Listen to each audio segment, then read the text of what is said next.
What's up, everybody? Good morning and a very happy Monday to all of you. Hopefully you had a fantastic weekend and you're ready to hit up a brand new work week here. Big thanks for making us a part of your start if you're already up and at it. Whether you are listening on the radio dials, 105.1 FM, 790 AM, online, streaming it up at sportstalk1051.com, WAYYradio.com. Got your smart devices, smart speakers, the app, download it, take it on the go. Also, of course, the video stream that is up and rolling here this morning on Man Cave TV on YouTube. Oh, man, what do we have on our game plan for us this morning? We got a few things to be catching up on here. First off, Brewers do take 2 out of 3 against the Marlins. But it was also a pretty solid weekend for the rest of the NL Central, because if you open up the standings right now, even winning the series, taking 2 out of 3 against the Marlins, the Brewers are tied for last in their division at 12-9. That's because, well, the Cubs had a good weekend sweeping. Twins can't help out the Brewers. The Reds sweep. So, yeah, but the other part of this is, if you look at the standings in the NL Central, it is tight in the early goings. And it's right now, you could say maybe in the first, as we approach the first month of the season, maybe the best division in all of Major League Baseball, at least based off of a wins-loss standpoint, because, well, you got the Reds in first place at 14-8. The Brewers tied for last with the Cubs at 12-9. That's just 1.5 games back. That's it. Every single team is at least 3 games over 500. No other division can say that in Major League Baseball. In fact, no other division has all teams with a winning record. But the Reds sitting up top, 14-8. Cardinals, 13-8, just a half game back. Pirates, 13-9. They are 1 game back, and then Cubbies and Brewers 1.5 back. So Cardinals right now riding a 5-game winning streak, and the Cubs riding a 5-game winning streak. So, but Brew Crew wise, their lone loss coming in yesterday's game with a 5-3 loss, even with the Miz kid on the mound. Jacob Mizorowski gets charged with the loss after going 5 innings, giving up 4 hits. 3 runs, 1 of them earned, did have 3 walks. It's that first inning that was a killer for the Brewers. Also 9 Ks. But if we go back, to Friday, how about Coleman Crowe in that debut on Friday? A 7-5 victory in extra innings for the Brewers. The Brewers were in line to give Coleman Crowe a victory, but the bullpen not able to kind of hold it down. Luckily, thanks to extra innings, Garrett Mitchell and such, but the Brewers were able to get the victory in extra innings. But Coleman Crowe, 5 1/3 in his Major League debut, 4 hits, 2 earned runs, 4 Ks, did issue 1 walk. But that curveball, if you didn't see it, if you didn't watch any of the highlights, man, that is a killer pitch. Woo! Do yourself a favor and go watch some of his breaking stuff. Man, that was a killer curveball. That kid, I can't wait. He did get set back down. Just kind of, don't freak out over it. I know some fans were freaking out about it. He's going to be back at some point, okay? It's just trying to get other arms up and such, and bullpen arms, because Kyle Harrison's back in the rotation and such. So he will be back at some point, especially after displaying that sweet curve that he had going on. It made some hitters just look silly, absolutely ridiculous. So, but Coleman Crowe giving Brewers fans and giving the Brewers something to be excited about in the near future. And gosh, they've got some young talent in this starting rotation. And that was, again, another guy that we really didn't talk a whole lot about in the offseason when we talk about the future. It was Logan Henderson's. It's the Robert Gassers. It's Kyle Harrison's. It's Mizorowski's, Priester's, Chad Patrick's, Brandon Sproats, et cetera, et cetera, et cetera. They're set up. They're set up, man.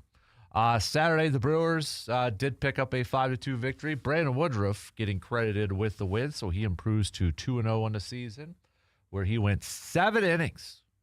7 innings. That's how awesome. How awesome is that? Just to see Brandon Woodruff go 7 innings, man. 92 pitches in 7 innings too. Giving up 1 earned run, striking out 4.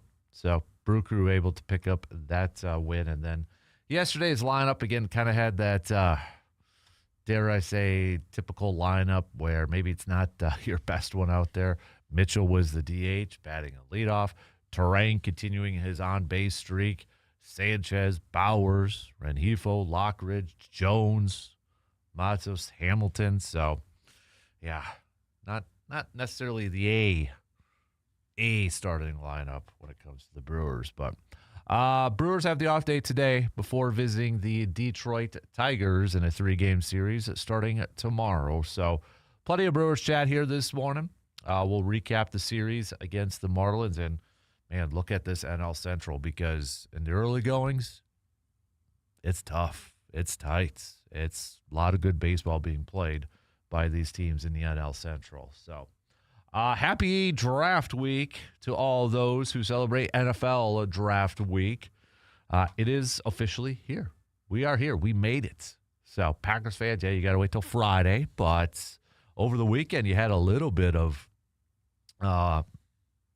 intrigue and such with the Dexter Lawrence trade going to the Cincinnati Bengals. The Bengals giving up the 10th pick in this year's draft to acquire Dexter Lawrence. So now you got the Giants as another team with 2 first-round picks, joining a few teams that have multiple first-round picks in this year's draft. So got that going on. Schefter just saying this morning it's not really going to affect the draft, but A.J. Brown is expected to be traded to the Patriots around or post June 1st. So, but yeah, we are just a few days away from the NFL draft. So now that's we're getting there.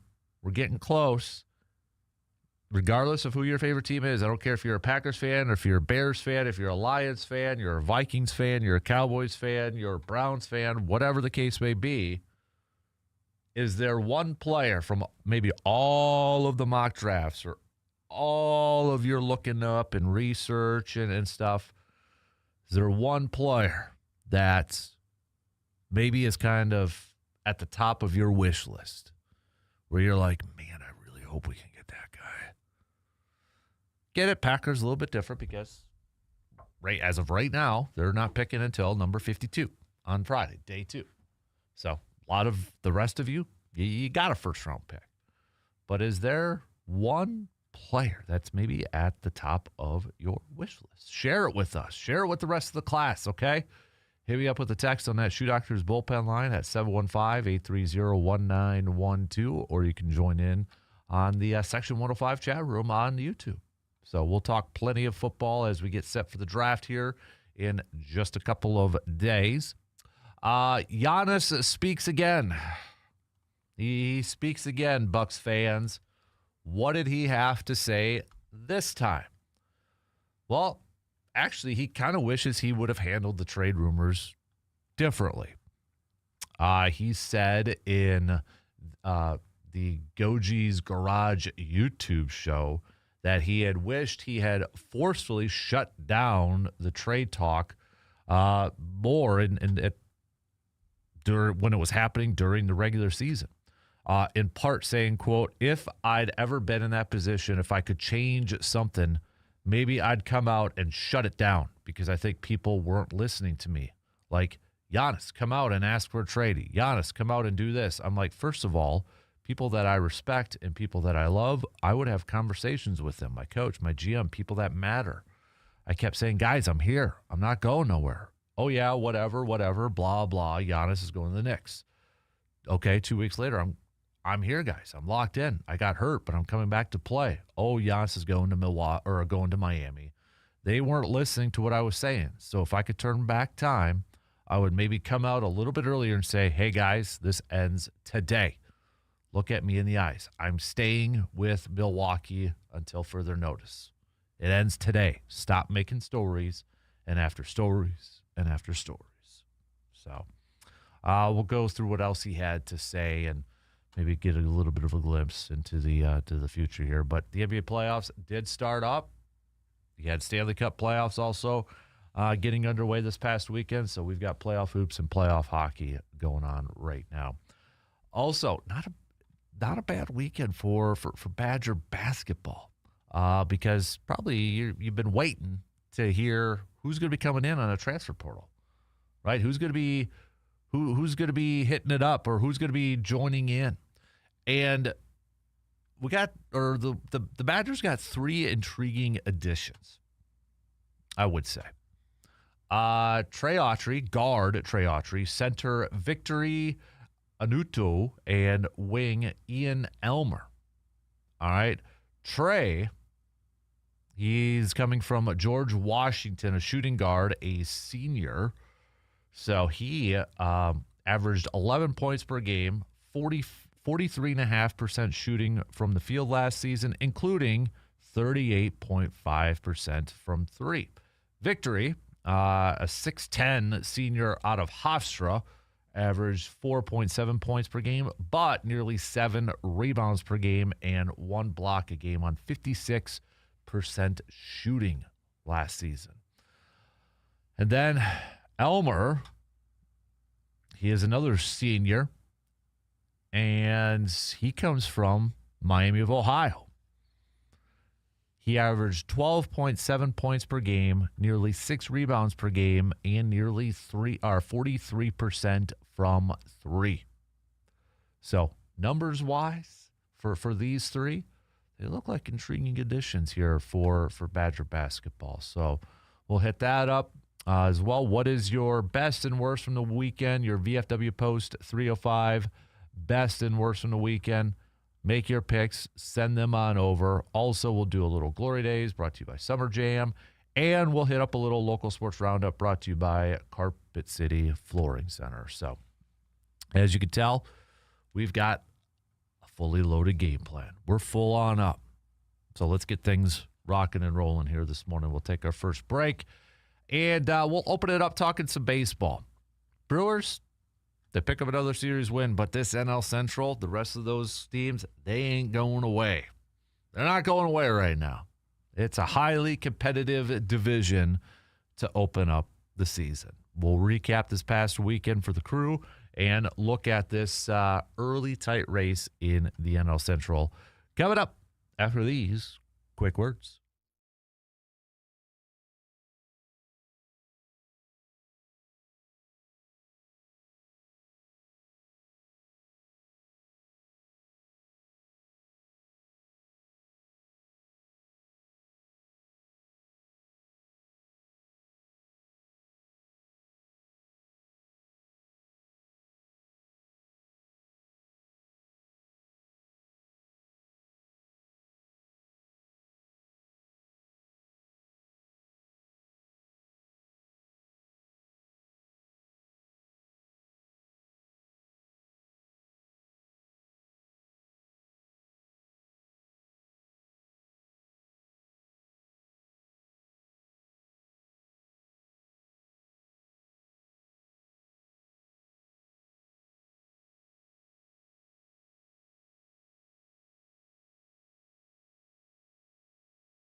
Baseball is here, and that means one thing. It's also brat season, baby.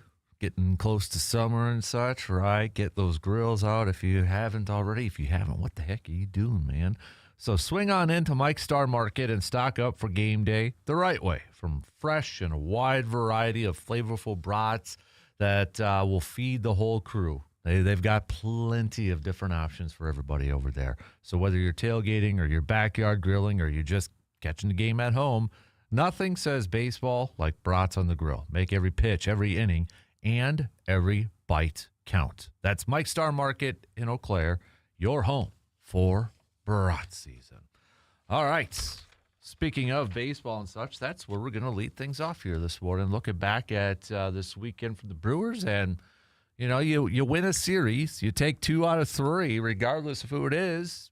You're good with that, and yeah, we should be good with that as Brewers fans. But if you're looking at the standings and such, may catch you by surprise. Just a skosh to see the Brewers at the bottom of the standings. That's because nobody else in this National League Central will just go away in the early goings here.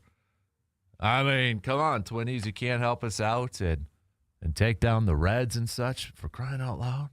But the Reds, 14-8, they're to begin their season. They're riding a 3-game winning streak right now because of sweeping the Twinnies over the weekend. Right behind them by just half a game is the St. Louis Cardinals. They're off to a really good start. I mean, Cardinals, we kind of maybe a lot of people thought, okay, the rebuilding going to be at the bottom of this. Nope, they're 5 games above 500. And they are riding a 5-game winning streak, 7-3 in their last 10. The little bit of an interesting thing when you look at the top 2 teams in the NL Central, both of them have a negative run differential, while the next 3 are all in the positives by double digits. Pittsburgh Pirates, 13-9. Cubbies, 12-9. Brewers, 12-9. So Brewers right now, 1.5 games back from the Cincinnati Reds. Before we kind of take a look at this division and such, let's take a look at this past weekend by the Milwaukee Brewers. Let's go back to Friday. Okay, let's go to Friday's game because we got to give Coleman some more flowers in his major league debut. Mr. Coleman Crow going 5 1/3. 5 1/3. Giving up just 4 hits, 2 earned runs, 4 Ks. So 5 1/3 innings, 4 hits, 2 earned runs, 4 Ks, issuing just 1 walk. For his pitch count for his whole game, just 77 total pitches, not overworked or anything like that. But the biggest thing, if you watched that game or if you were listening or whatever the case may be, his curveball was sick. I mean, it was, if you appreciate some nasty pitches and just overall some awesome pitches, you would appreciate watching Coleman Crow do some work. It was, man. Pat Murphy saying tremendous in his first outing. He didn't miss too many spots. Trevor McGill said gutsy. He's worked really hard on his own time to get to his delivery where he wants. Also was very complimentary on his curveball and such, saying, quote, "When I finally started to watch what he was doing from the broadcast view, I was like, holy blank, man. He's got good stuff. He really does. That sinker and curveball mix is nasty. Just good talent. He's an example of what the Brewers do." And he's not the biggest dude. Pat Murphy kind of compared him to like Tim Hudson. Remember Tim Hudson from those A's days and such? A little bit with the Cardinals, I believe, off the top of my head too. But smaller pitcher in that. But, I mean, this guy looked like a veteran out there. The poise that he showed, the confidence that he showed out there. I mean, dude looked the part. Dude looked every part of a major league starting pitcher. And I know people are going to freak out because he was sent back down, optioned back to AAA. He's going to be back. Okay? He is going to be back. Don't worry. If there's one thing that we could trust the Brewers, it's how they develop pitchers. It's how they manage their pitchers, okay? How they bring aboard some of their pitchers. If there's one thing we could kind of look at the history of how they develop pitchers. They know what they're doing. And Coleman Crow is going to be back at some point. What we saw with his breaking stuff, with that curve, with that sinker, he'll be back sooner rather than later.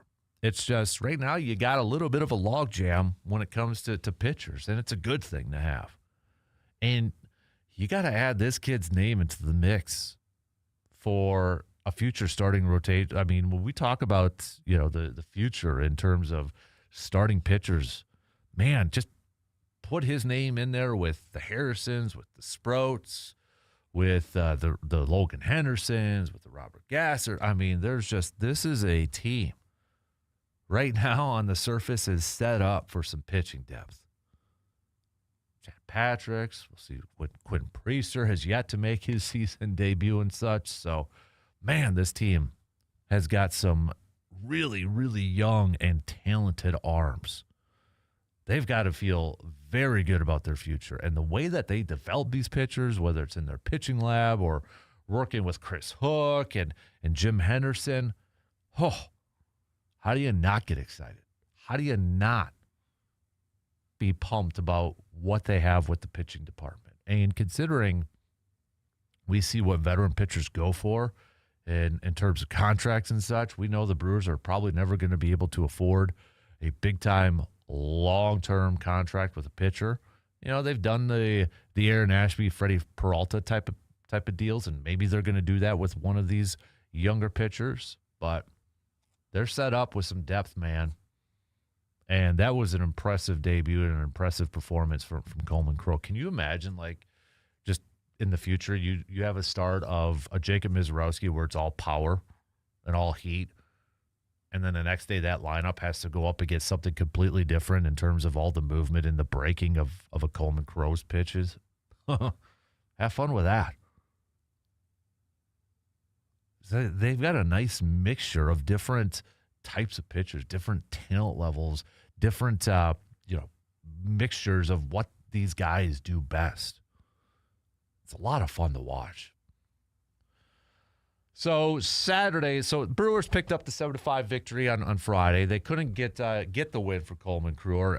They got the win, but he didn't get credited with the win. He was in line. DL Hall gave up that home run, and now he's got an ERA this year. Otherwise, he was pitching perfect zeros out there. But Angel Zerpa got charged with the blown save. Uribe comes in, picks up the win. Trevor McGill then locks it down with the save after the Brewers picked up the extra inning win.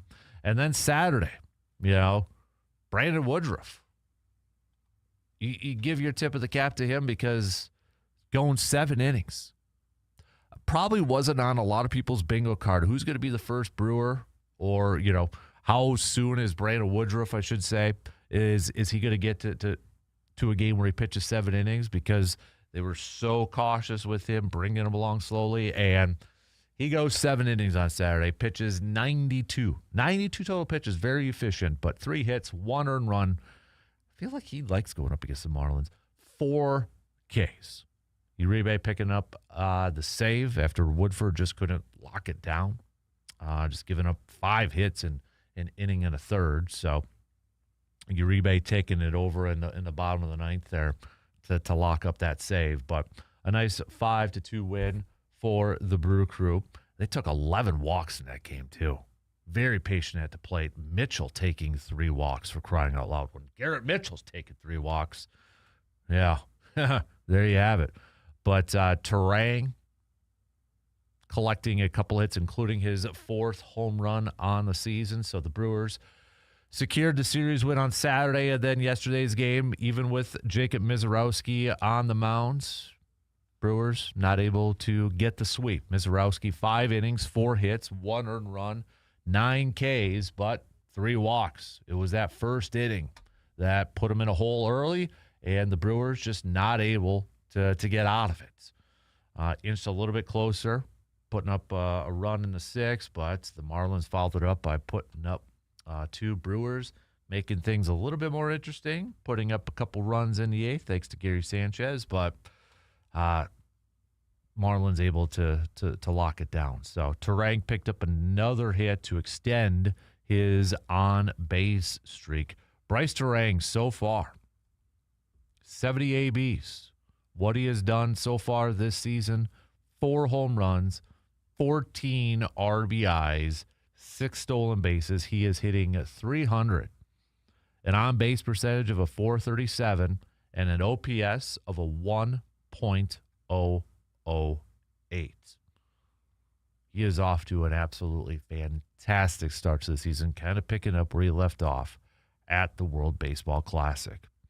Brewers have the off day today before they take on the Detroit Tigers, another American League team. Another American League team on the schedule here for the Brewers. So, and then they got the Pirates coming up here this weekend. That series actually now kind of a big series when you look at the early goings of the standings in the NL Central. Let's talk about that. We got to take a quick break, and then we'll continue our baseball talk here this morning coming up after these quick words.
With spring rolling into the Chippewa Valley, it's time to get back outside and enjoy the season. And whether you are heading to the range or getting ready for hunting season or just gearing up for some time in the great outdoors, Tilden Gun is your local stop for selection, service, and expertise. They offer a wide range of firearms and accessories along with a knowledgeable staff who can guide you and help you find exactly what fits your needs. No pressure. Just straight answers and real guidance. It's about making sure that you're comfortable, confident, and getting ready for your next outing.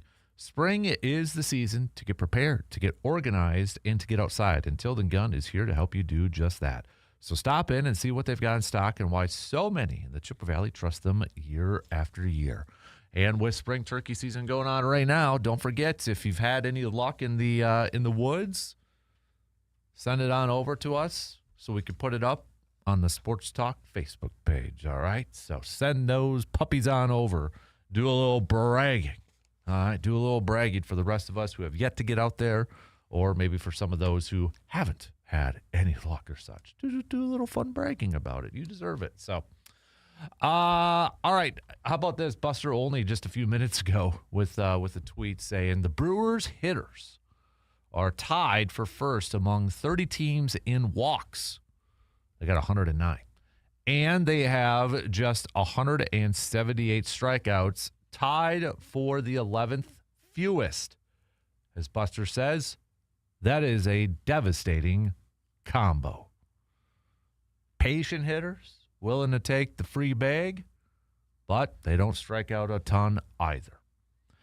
And the other thing that they do really well is they steal a lot of bases so far this season. And MLB.com has a piece up that says one early season development that each team can believe in.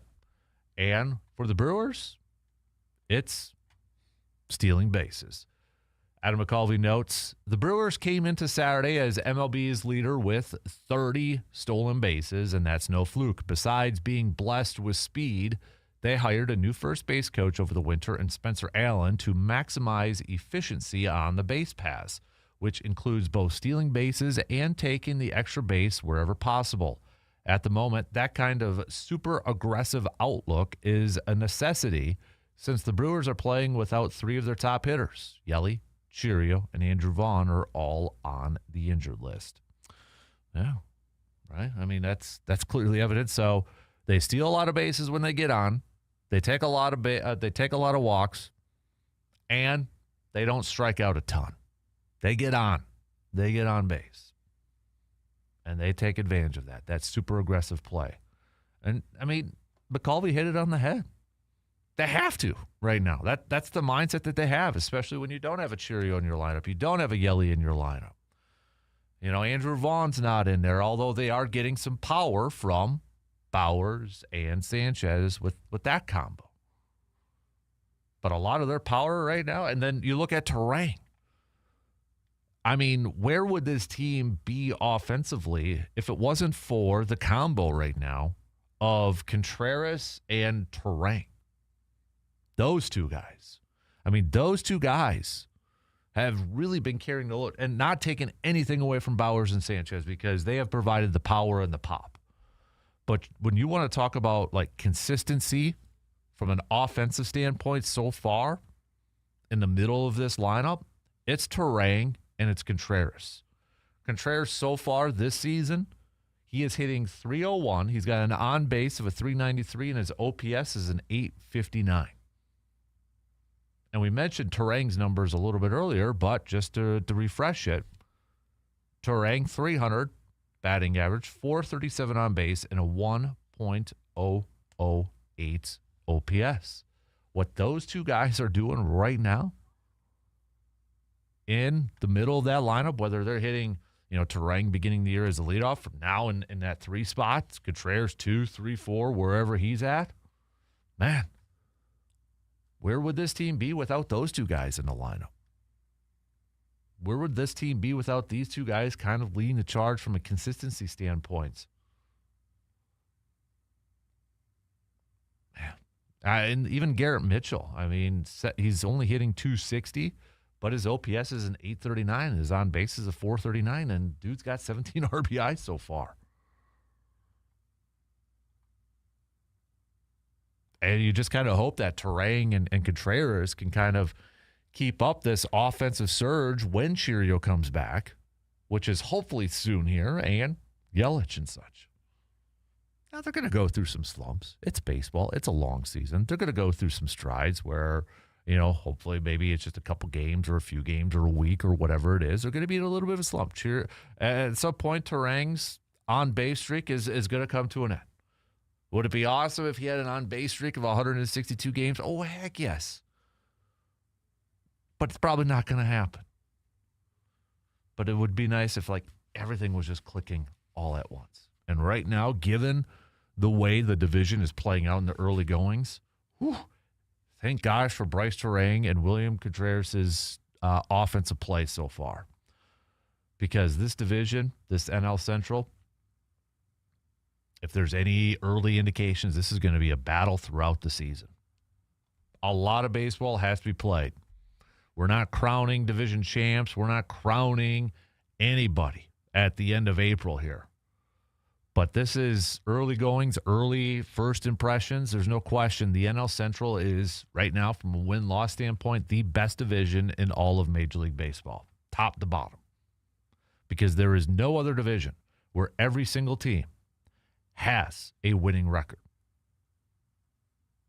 There's nobody even close to it. I mean, you look at the AL East right now. Boston is 8-13. Toronto's 8-13. They're 5 games below 500.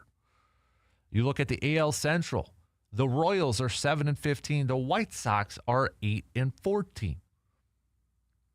AL West. The Astros 8-15. Seattle's 3 games under 500. The National League East. 2 of the surprises.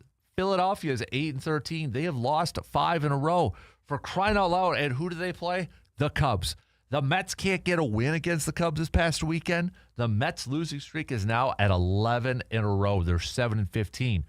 For crying out loud, they're not supposed to be doing it. They're supposed to help out, and take down the Cubbies here. So, Philly, can you end your losing streak against the Cubbies coming up starting tomorrow? Please? Please. The NL West, the Giants 9-13, the Rockies 9-13, 4 games below 500. But everybody in the NL Central, at worst, is 3 games above 500. Cubs, Brewers 12-9, Pirates 13-9, Cardinals 13-8, and then the Reds sitting there at 14-8. That's, yeah. You just got to tip your cap to that. This is a very tough division in their first month or so of this season.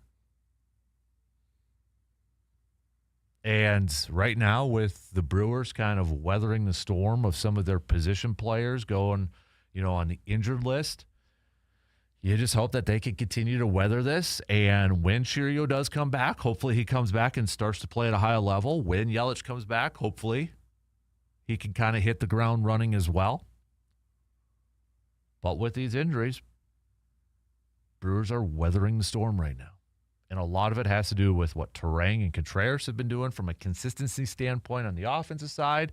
Sanchez and Bowers providing the power, providing the pop, and you're getting some solid pitching. You're getting some solid pitching from Chad Patrick, from Brandon Woodruff, Coleman Crowe, Kyle Harrison. And they're being aggressive on the base paths. They're being disciplined at the plate. They're getting on base, whether it's a walk or a bunt, and then they're going to be aggressive. They're putting that pressure on opposing defenses like they did a lot last year.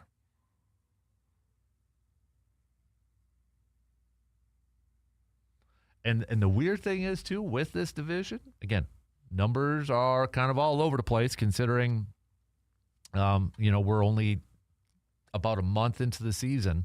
I mean, the Braves are just plus 57 run differential. But you look at the top 2 teams in the NL Central, both the Reds and Cardinals, they're negative in run differential. They're both at a -8.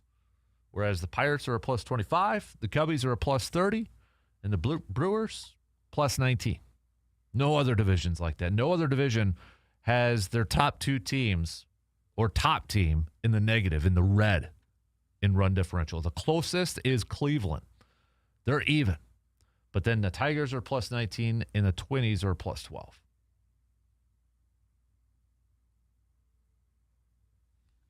All right, we got to take our final break as we start to wrap up the first hour. Coming up next hour, we'll hit up a little NFL draft talk as we are just days away from the first round. If you're a Packers fan, you got to wait till the end of the week unless the Packers surprise people and move up. But I don't care what fan base you are a fan of, or I don't care what team you are a fan of. I don't care what fan base you are a part of. Who is the person that maybe is at the top of your wish list out of all the mock drafts all offseason, of all the talking heads and pro days and the combine and the top 30 visits? There's got to be a name or two that has maybe creeped up towards the top of the list, top of your wish list. There's got to be that name where it's like, man, I'm falling in love with this person. I would love to see my team get them. Packers, you might be a little bit different because you got to wait till Friday. You got to wait till round 2. But is there a player, or maybe two players, that have topped the list of your wish list? We all have them, or we should. I've got a couple of them, but I'm not telling you mine right now until I get to the mock draft that I'm going to do at the end of the week here. Along with, we got Brandon doing a Vikings one. We've got Tom from across the pond, our Detroit Lions fan. He has done a Lions one. And we got a Bears one coming here, too. Although, my Bears fan, if you're listening, I need a couple more picks on there, too, or at least give me some other positions you want addressed. So that's going to be coming up a little bit later on. Probably me. I might do it. You know what? Maybe it'll drop tomorrow or Wednesday. We'll see. But we're going to talk a little bit about that. Plus, we've got Bucks chat. Giannis speaks again, and Badger basketball with some intriguing new additions to the transfer portal. So we still have lots to get to. We'll take our final break for this hour, and we'll be right back after these quick words.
As the fields come back to life, it's time for spring sports in the Chippewa Valley.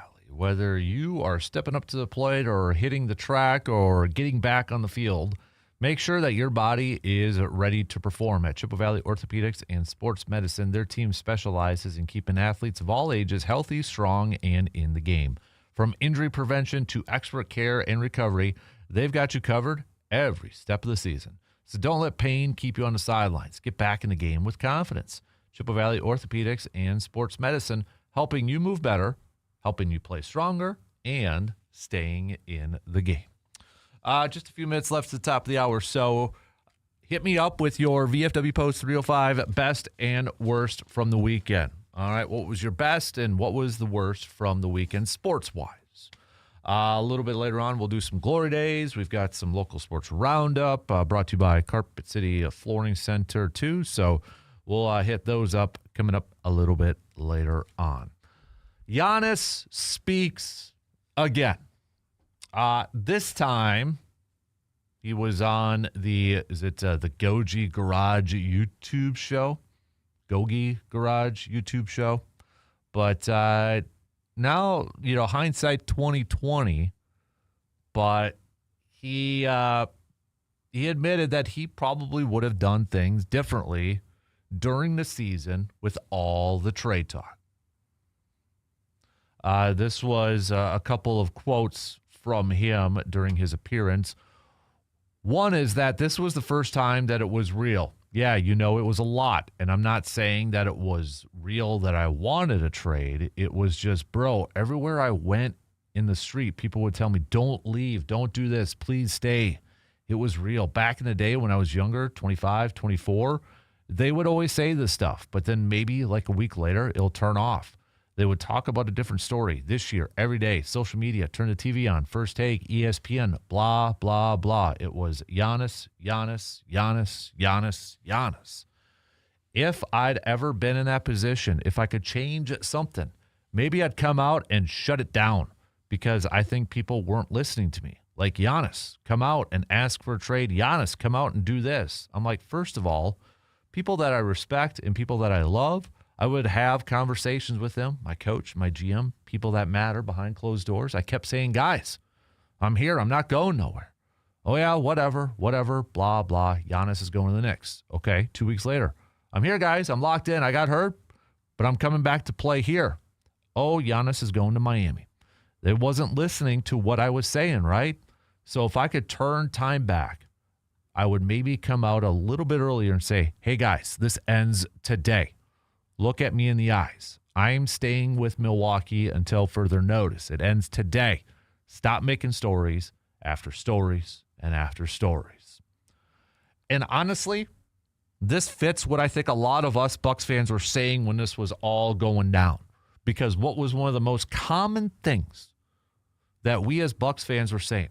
Giannis, say something publicly, right? Just come out and say something so his teammates don't have to answer for him or the coaches don't have to answer for him. Come out and say something. Say something publicly. No, it probably would not have completely ended the speculation or ended the rumors or reports or narratives, whatever you want to call them. But I think this was something that a lot of Bucs fans wanted to see. And right now, at least, from what Giannis had to say there, it sounds like he wishes that he would have done exactly that. Would it have made a difference? Honestly, probably not from a social media, internet, or talking head standpoint, but maybe it would have made a difference within the locker room and within the team if it would have been more publicly acknowledged that way. But again, we'll see how the rest of the offseason plays out here. All right, shot clock's going to cut me off. So coming up next hour, we'll talk a little NFL draft as we get set. We are just days away from the NFL draft officially kicking off, and we've got teams with multiple first-round picks now after a big-time trade over the weekend. We'll talk a little green and gold, and we'll talk a little NFL draft coming up after these quick words.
Hour 2 kicking off right now on this Monday morning of April 20th.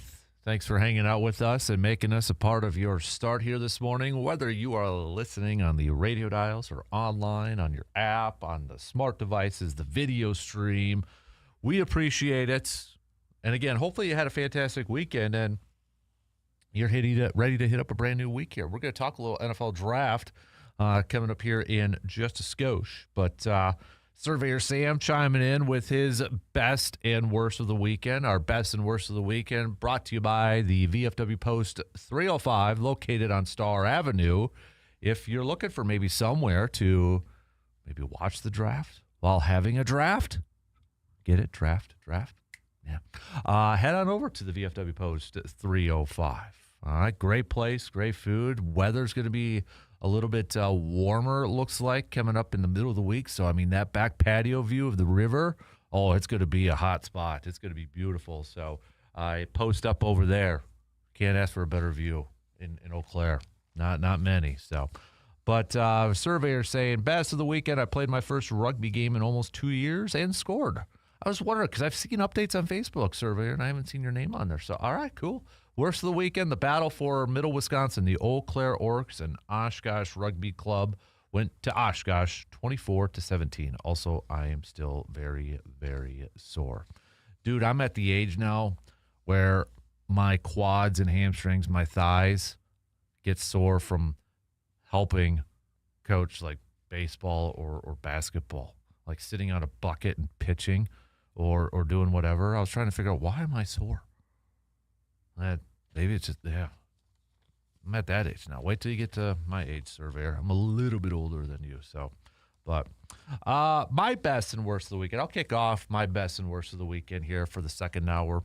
I'm going to go back to Badger basketball because I think for best, I should clarify. My best of the weekend, I'm probably going to go with Badger basketball. Now, I get a lot of this is kind of an unknown. We don't know how it's all going to play out.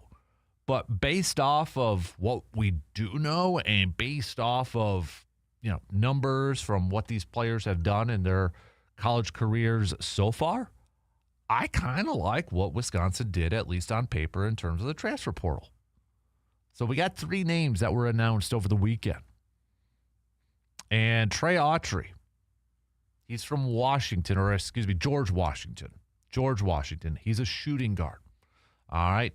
This past year, he averaged 11 points per game, 43.5% shooting from the field, including a very solid 38.5% from 3. 81% from the charity stripe. Also, George Washington played in a little bit of an up-tempo, 3-point shot-focused offense. There you go. That's what Wisconsin did this past year. A senior. You kind of look at, okay, Greg Gard has hit on the last couple of senior transfer portals, right? John Tonje, and then, of course, Nick Boyd. So it just feels like the bar has been upped, risen the last couple of years. Trey looks like a solid addition. And then you got another guard, Ian Elmer. He's coming over from Miami of Ohio. The team that surprised a lot of people last year. 12.7 points per game, nearly 6 rebounds per game, shot an amazing, awesome 43% from 3. 43% from 3. So you look at that again. Trying to find, this is the offense that Wisconsin has been utilizing for the last couple of seasons, last few seasons, 3-point shooting. And now you're bringing in a 6'6" senior that shot 43% from 3 last year, averaging nearly 13 points and nearly 6 rebounds per game. That's a skill set. And I get it. It's Miami of Ohio, and some people are probably going to poo-poo on it in terms of the quality of competition and such, but again, I kind of trust Greg Gard right now, given how he has gone about the transfer portal for the last couple of years and finding these guys. And then the other player, which I right now, I'm going to butcher his name, and I apologize. And I'm sure there's going to be a few people saying, no, that's not easy. I apologize. Victory Anutu. I'll get it right here eventually, okay? Now, he's a 6'10 senior out of Hofstra. Not a big-time scorer, but a dude who crashes the boards. Last year at Hofstra, he averaged 4.7 points per game and 7 rebounds per game, 56.6% shooting. But he got a ringing endorsement from one Sam Decker. Decker tweeted out this, that had the chance to get to know and play with him in the 24-25 season in Spain. He was a practice squad player for our club. His raw potential was through the roof. I couldn't get over the physicality he brought to the floor at a young age. It made me excited to see him just starting to scratch the surface before heading to the States last year. More importantly, he is a terrific kid, and he will be an impactful player in the ways Wisconsin hasn't had in many years. Great job to the staff on a big get. So that's quite the ringing endorsement from Sam Decker. So I know there's probably going to be casual fans that say, dude played at Hofstra. Well, I mean, he also played overseas, played in Spain and such. Sam Decker had a chance to get to him, get to know him, play against him. Sam Decker, obviously, Wisconsin Badger. I think the fact that one line on here where he says the impactful player in the ways Wisconsin hasn't had in many years, I think a lot of that is probably that physicality that he brings to this ball club, that he potentially brings to this ball club. I think that's what Decker's referring to. So I think it was a good weekend for Wisconsin Badger basketball to get these 3 players. And I can't wait to see how it all plays out. My worst of the weekend, I mean, I don't know if I really have a worst of the weekend, to be real with you. Because I can't say it's the Brewers. They did win 2 out of 3. I can't say it's them. So I don't know if I have a worst. I might have to come back to you on that one. Might have to come back to you on that one, unless something kind of pops up in my mind. But I don't think I necessarily have a worst of the weekend so far. So stay tuned to that. All right. We've got Bo Melton has apparently signed his tender today. That's according to Adam Schefter, Packers exclusive rights free agent. Bo Melton has signed his tender. I don't know if it means anything, but it does say that wide receiver Bo Melton on there, not wide receiver /CB or just CB. But, yeah. In case you're wondering, a little Aaron Rodgers update from Ian Rappaport and Tom Pelissero. The Steelers have not received any word from Aaron Rodgers on his future, and there is no expectation of a final decision prior to the NFL draft. So, on one hand, it wasn't that long ago when Rodgers, I think he was with the Packers at that time, saying, I don't want to hold the team hostage in terms of my decision. And it's like, okay, you get it. He went through the Favre stuff of the long waiting and that, right? And now he's doing it. He's waiting a long time to make his decision. And I know a lot of people are going to point the finger and say, oh, look what you're doing right now. You're doing the same thing.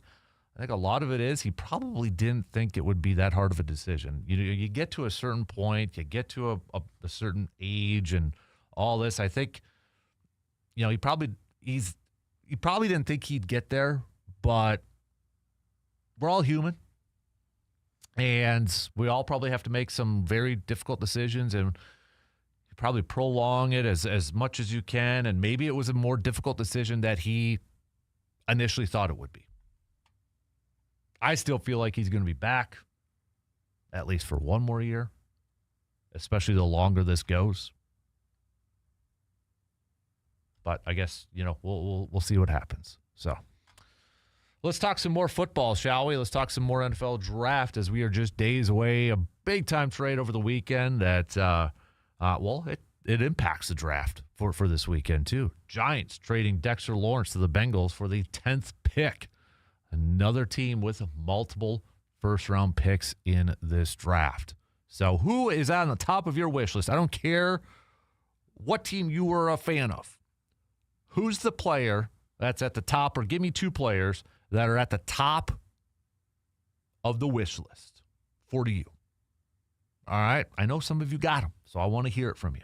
We'll take a quick break, and we'll talk some football coming up after these quick words.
Spring is here and it is the perfect time for a fresh start and a new ride. Whether you're planning some road trips or tackling some weekend projects or you're just ready for something new, now is the time to upgrade. At Toyson Ford, you will find a great selection of trucks, SUVs, and cars built to fit your lifestyle and your budget.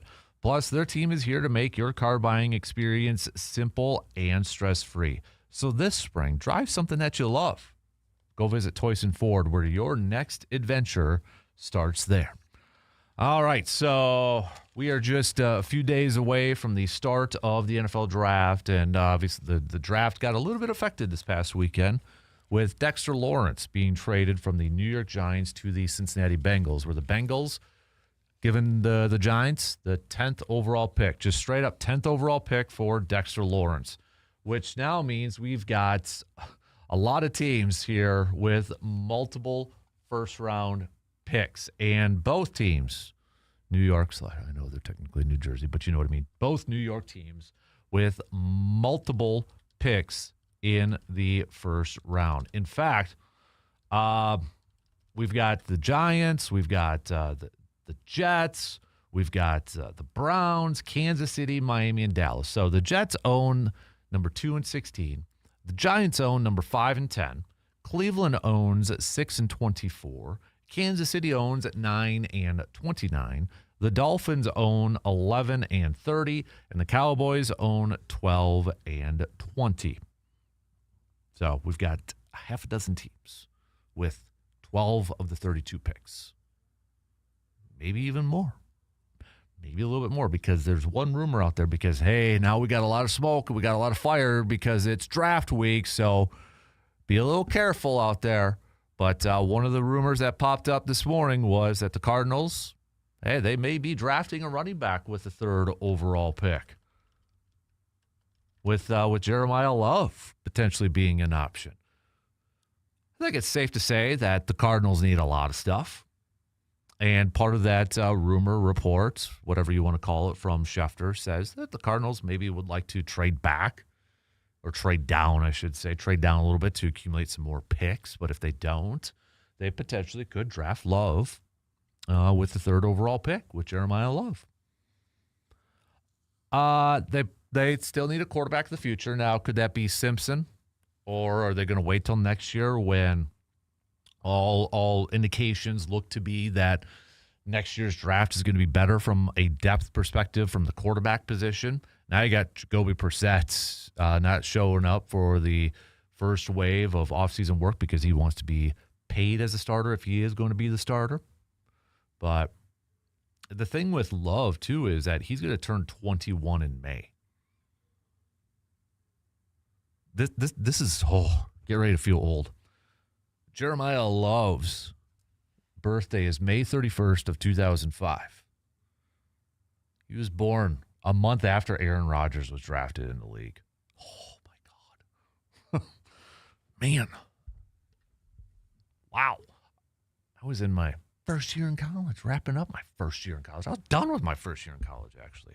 But, yeah, get ready to feel really old there.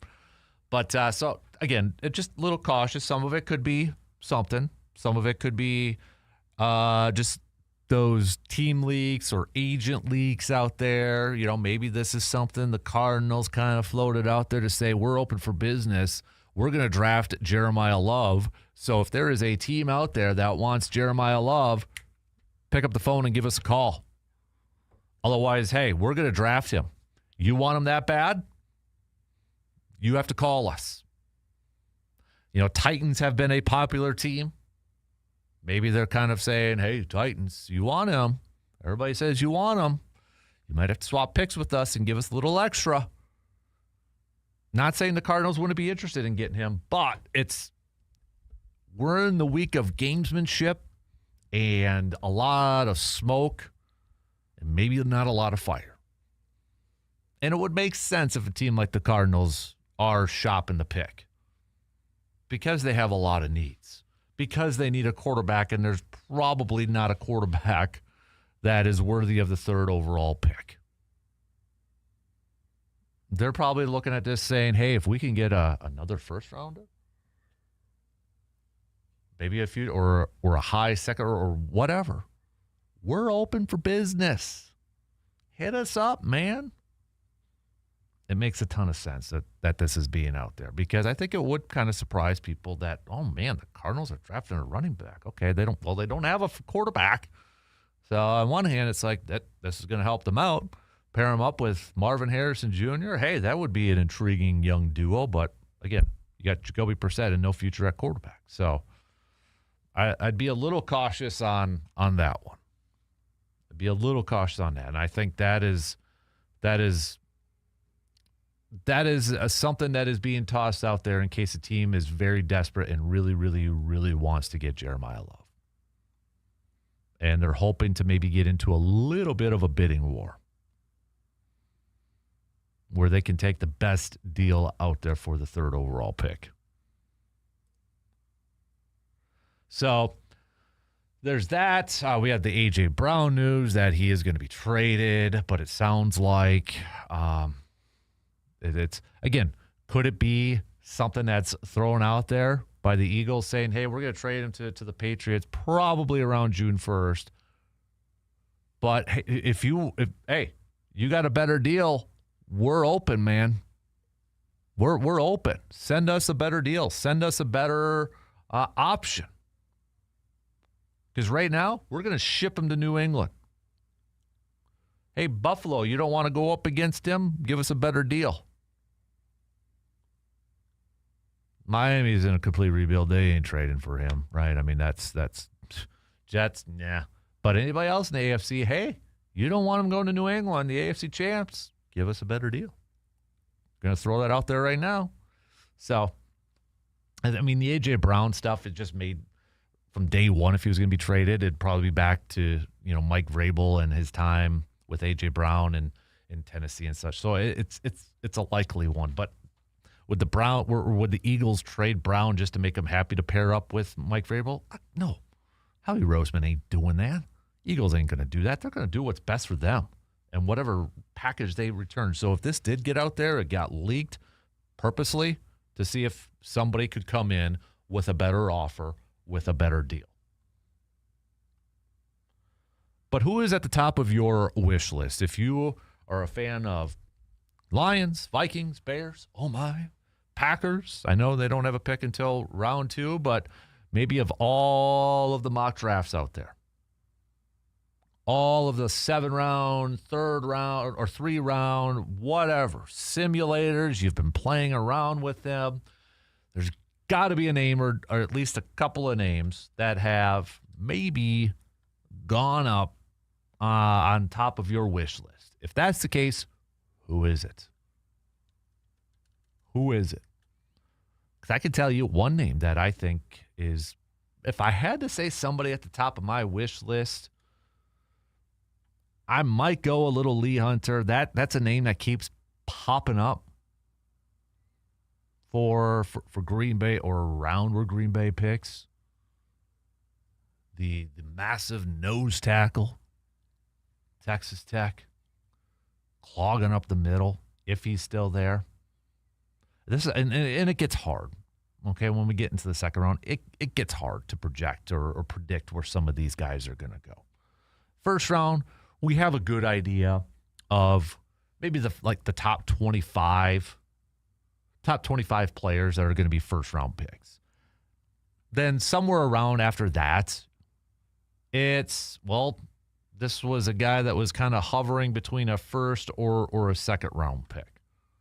And that's why we see the wave of all these trades in the second round of these teams moving up because maybe they didn't expect that person or that player to be there in the second round. So you see a lot of guys trading up.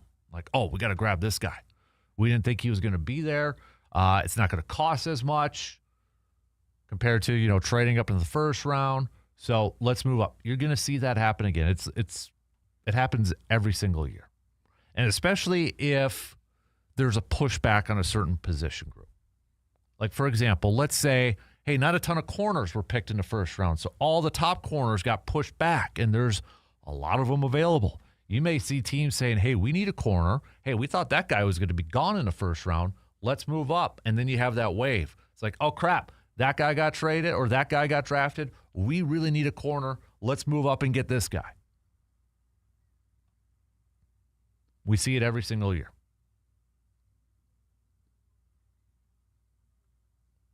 But who is that guy? Who is that player? I was looking at a full 7-round mock on ESPN this morning that dropped a little bit earlier. For the Packers at number 52, they've got an edge rusher from Penn State, Dennis Sutton, saying the Packers covet explosive defensive linemen, and Dennis Sutton exemplifies that. Green Bay needs depth everywhere on the defensive line, and Sutton is a lengthy disruptor who could carve out a rotational role early. They're round 3 for Green Bay here. They've got Everett, the corner from Georgia. Green Bay has historically valued big athletic corners, and a 6'1", 196 Everett fits that profile. Let's go. I'm just kind of going through for Green Bay's picks here. So to round 4, they've got Capehart from Clemson, defensive tackle. I'm kind of doing this on the fly here. Round 5 for Green Bay. Green, quarterback from Arkansas. Drafting a backup quarterback early on. Their other 5th-round pick, where is it here? I know that they got 2. Where did it go? Oh, here we go. Singleton, the running back from Penn State. Let's go into the 6th round. Who do they got? They've got Caleb Douglas, wide receiver from Texas Tech. And then next up, they've got Styles, junior safety from Ohio State on there. I thought there was another one. Oh, and then I'm not going to go back to it. For some reason, my computer just decided to change pages on me and start all over. But okay, so if you don't have anybody on your wish list, well, let me throw this question to you. What do you think is a position that everybody thinks Green Bay is going to draft at some point in the draft? But you're like, I wouldn't be surprised, though, if they don't address it. Like, everybody's saying they need to get some depth at this position, but it wouldn't surprise me if they don't. And they've done that a few years, right? I mean, remember how many years we were talking about, man, they need a linebacker. They needed inside linebacker, and they would just, kind of avoid it. What's the position group that you think a lot of fans are pounding the table for? But it wouldn't surprise you if they don't address it. I've got mine. But I'll tell you after the break, because we got to take a quick break, and we'll be right back in just a couple minutes.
Spring is here in Eau Claire, and that means it is the perfect time to freshen up your home. At Carpet City Flooring Center, now is the season to take a look at what's under your feet and imagine what it could be. From soft, comfortable carpet that makes any room feel cozier to luxury vinyl planks and tile built for busy homes. There's something for every space, every budget, and every lifestyle.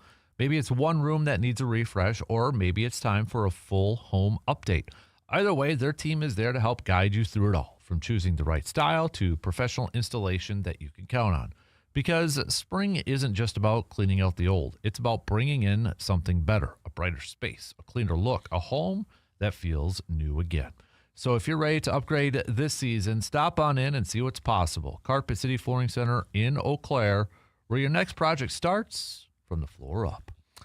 So a lot of mock drafts, I mean, look, for example, if you go to the pro football, mock draft simulator, the one that Brandon and I did on Friday, if you didn't listen to it, it is up on the Man Cave podcast or on YouTube, but the video version where Brandon and I, we went to profootballnetwork.com and we did our mock draft. He did the Vikings. I did the Packers and such, so you can take a look at that. But, and regardless of where you're at, a lot of the same resources, websites will have the same kind of needs for each team, right? And for Green Bay, they list corner, offensive tackle, edge, defensive tackle, and wide receiver. But if there was one of those, or maybe there's a couple more position groups we can add to that, if there was a position group where you wouldn't be surprised that everybody thinks is a kind of a top need or a major need for Green Bay, but you wouldn't be surprised if they don't address it at some point in this draft, what would that be? What position group would that be? And for me, I think I'm going edge. I think I'm going to go with edge rusher because, and it's not because of Micah Parsons and such, but you got Lucas Van Ness for another year. We don't know if they're going to pick up the fifth-year option on him or not. They brought back Brenton Cox Jr. They drafted Barron Sorrell last year. They drafted Colin Oliver last year. They brought back Aaron Mosby. If there was a position group that I had to pick, or that I'm going to pick, that a lot of the experts or analysts or whoever out there is saying that, oh, this is a big need for Green Bay. If there's that position group that I don't think, or I would pick that maybe they don't address in this draft, I might go edge rusher. I still feel like offensive line, even though if they've got their starters, after that, they need depth. And I think it's kind of a tradition, maybe more times than not, it hasn't happened every single year, that they're probably going to get a lineman maybe day 3 or something like that. So starters may be there, but from a depth purpose, I might go where they still draft maybe another lineman or two. The other position group that I was kind of thinking about was maybe wide receiver, maybe because you got Watson. I think the prevailing theory is that they're going to re-sign him to a deal. You got Matthew Golden. They got Savion Williams in the 3rd round.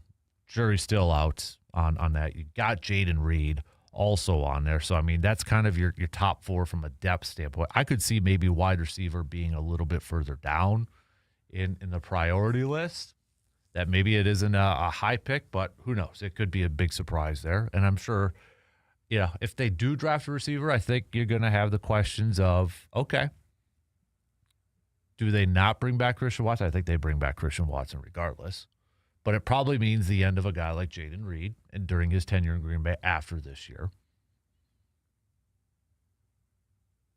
Maybe it's a running back, Josh Jacobs. After that, it's a big question mark. Chris Brooks, kind of your 3rd down back. We don't know what the heck you have with Marshawn Lloyd yet because of his hamstring issues and his soft tissue injuries. So no idea what we have with him. But maybe they don't draft that running back this year. Maybe it is next year. A lot of people thinking that maybe it's a day 3 or a late day 2 type of selection.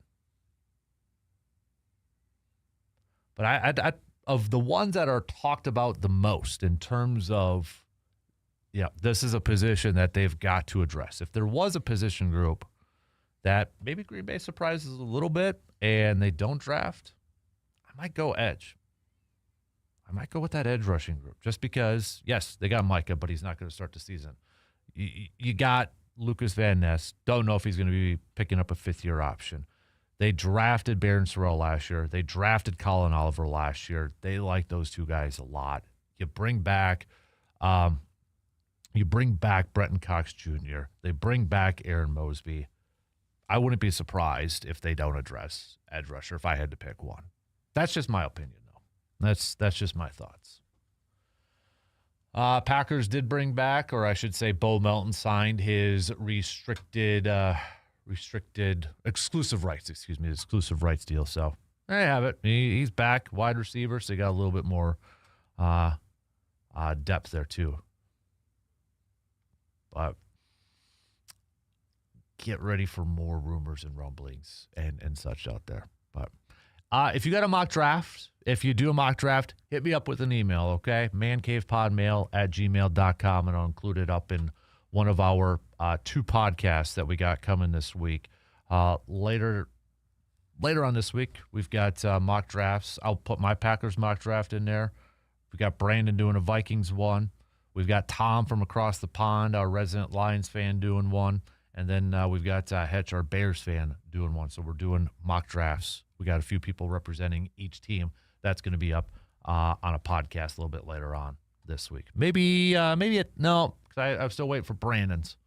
So it depends on when Brandon sends his on over, and then we'll put that up on a episode of the Man Cave podcast. So, all right. Tell you what, we got to take a quick break as we start to wrap up the third hour. Don't forget to also send me your best and worst from the weekend. Best and worst from the weekend. Our VFW Post 305, best and worst from the weekend. You can hit me up with a text on that Shoe Doctors bullpen line or chime in on the Section 105 YouTube chat. All right, quick break, and we'll be back to wrap up hour 2 after these quick words.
Hey, sometimes accidents happen, but getting your vehicle back to normal doesn't have to be stressful. And at Superior Auto Body, they specialize in getting your vehicle looking right again after dents, dings, or collisions.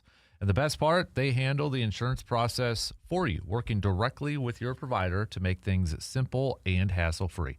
No runaround, no confusion, just quality work and a team, that's got your back every single step of the way. Get your vehicle back on the road with confidence. Superior Auto Body in Eau Claire, where the job gets done right. All right. So we've got sidetrack there. I thought we had a little bit of an update on social. That's the other thing, too, with Twitter this week. Just get ready for a lot of random stuff to pop up and such. Mark says, don't forget about Sky Moore at wide receiver. Well, yeah, he's there, but I think it's fair to say that Sky Moore is picked up more so for returns and punt returns and kick returns. And if we're counting on him to be a major factor from the wide receiver department, we may be in a lot of trouble at that point, considering he has done next to nothing from a wide receiver standpoint throughout his first few years from the league. And he's only there for 1 year, too. So, I mean, from a long-term perspective thing, right now he's only there for at least a year, and I don't think he's even guaranteed to have a roster spot locked up. But I would think it's probably safer than maybe what McCole Hardman was last year for Green Bay. So Sky Moore, I think it's probably safe to assume that he's going to be more of an impact player from a return standpoint. Now, could he be involved in some jet sweeps and that sort of thing? Yeah, sure. Why not? But he's probably fifth or sixth at best right now on the depth chart for wide receiver. He's not above Christian. He's not above Jaden Reed. He's not above Matthew Golden. And I think, Savion's going to get probably higher than him on the depth chart. So it's probably between him or Bo Melton for fifth and sixth at this point in time. So, but anywho, we'll get back to some more draft stuff a little bit later on and such. Continue to send who do you want on your wish list if there is a player or such. I don't care what fan base you're part of. You can be Vikings, you can be Cowboys, you can be Bears. Who's number one on your list? Share it with the rest of the class. So, I do want to get back to more Giannis talk a little bit later on with some of his comments and such that he had to say again as of late. But and then I want to throw a little John Horst talk in here too, because there was a piece about John Horst from the Milwaukee Journal-Sentinel and such. So I do want to hit that, but we'll probably hit that up in the next hour. So, but we'll get back to some more baseball talk too, with the Brewers winning their series against the Marlins this past weekend. Coleman Crowe impressed, man. Dude looked legit. He looked awesome. Right? Now, he is sent back down. Don't freak out. I saw some Brewers fans freaking out and such and questioning that and this, that, and the other thing, but don't freak out, okay? He'll be back at some point in time. He'll be good, okay? If there's one thing that the Brewers that they do right more times than not is handle this pitching staff. They handle the pitchers. So just cool the jets here a little bit. But he looked awesome. That curveball, that sinker, his breaking stuff was amazing. So Brewers have the off day today. Even though they won 2 out of 3 against the Marlins, they're tied for last place in their division because the NL Central, the rest of the teams, the Pirates, the Reds, the Cardinals, they just won't stop winning either. Cubs picked up a nice, I shouldn't say nice, but the Cubs picked up a sweep over the struggling Mets. I mean, you look at some of these teams right now in the early goings. Boston 8-13, Toronto 8-13, Kansas City 7-15. I was one that was buying the Kansas City hype train this year, and they're 7-15. They've lost 7 in a row so far. -32 in run differential. Yikes. Seattle's just 3 under 500, but you got Houston. Some people kind of wonder, okay, Houston, maybe a little bit of a sleeper team. They're 8-15. But you look at that NL East, man, with Philly at 8-13, and the Mets riding a 11-game losing streak, 7-15. 7-15. Ugh. Buzz, your girlfriend. Woof. Right?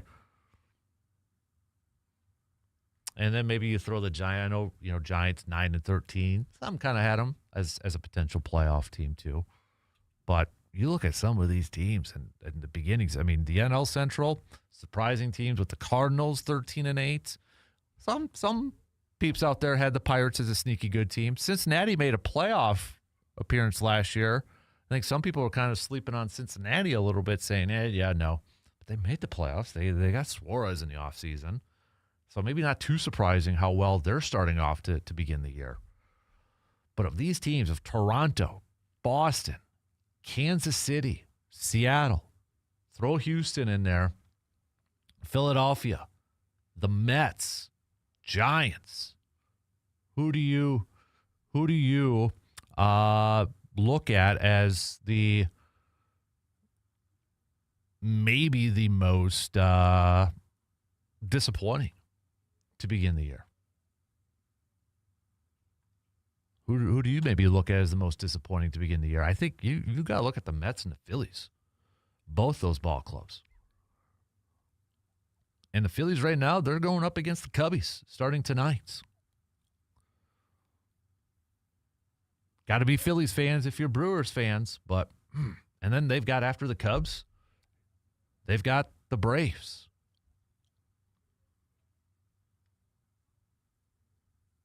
And then they got the Giants after that too. So, man, Cubs taking advantage of going up against a Mets team that has been struggling a lot as of late here. So, David Stearns, going back to that question from last week, David Stearns, dude's got to be nervous, right? He's got to be sweating some bullets with how his team is performing. Got to imagine Steve Cohen, the owner of the Mets, cannot be happy at all with the performance from his team. And yes, Juan Soto has been missing time. He's been out. But man, it's been a struggle. It's been a big struggle.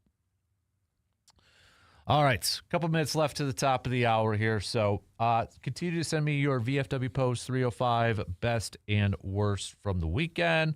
We'll do a little Glory Days brought to you by Summer Jam coming up in the 8 o'clock hour. In the 9 o'clock hour, we'll do our local sports roundup brought to you by Carpet City Flooring Center.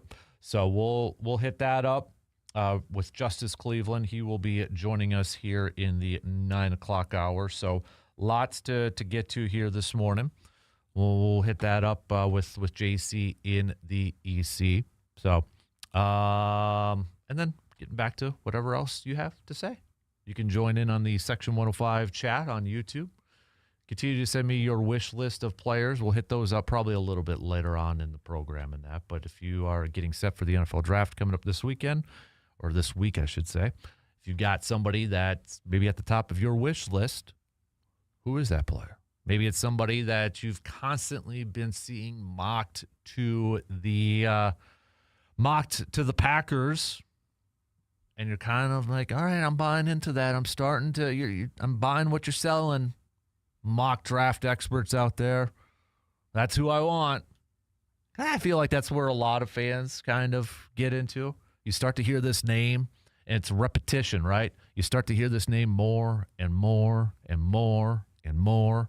Then you kind of start to fall in love with it. It's like George Costanza in Seinfeld when, you keep saying Costanza, and you kind of hear all these names, and it sticks in your head. It sticks in your brain. And that's kind of the person you fall in love with. So who is that player? We all have them, or maybe there's a couple of them. So hit me up, okay? 715-830-1912. Or again, you can hit us up on the Section 105 chat. We are at halftime. We'll take a quick break, and we'll be right back after these news updates.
Halftime is over with, and we are on to hour 3 on this Monday morning of April 20th. Thanks for hanging out with us and making us a part of your starts, depending on, or no matter where you're listening to us from, or however you're listening, if it's on the radio dials, online at our website, WAYY Radio, sportstalk1051.com. You got the app, download it, take it on the go. Video streams are also up and rolling, smart devices, multiple different ways for you to be joining in. We've got a few messages both on the texting line and on the chat to get to here in a little bit.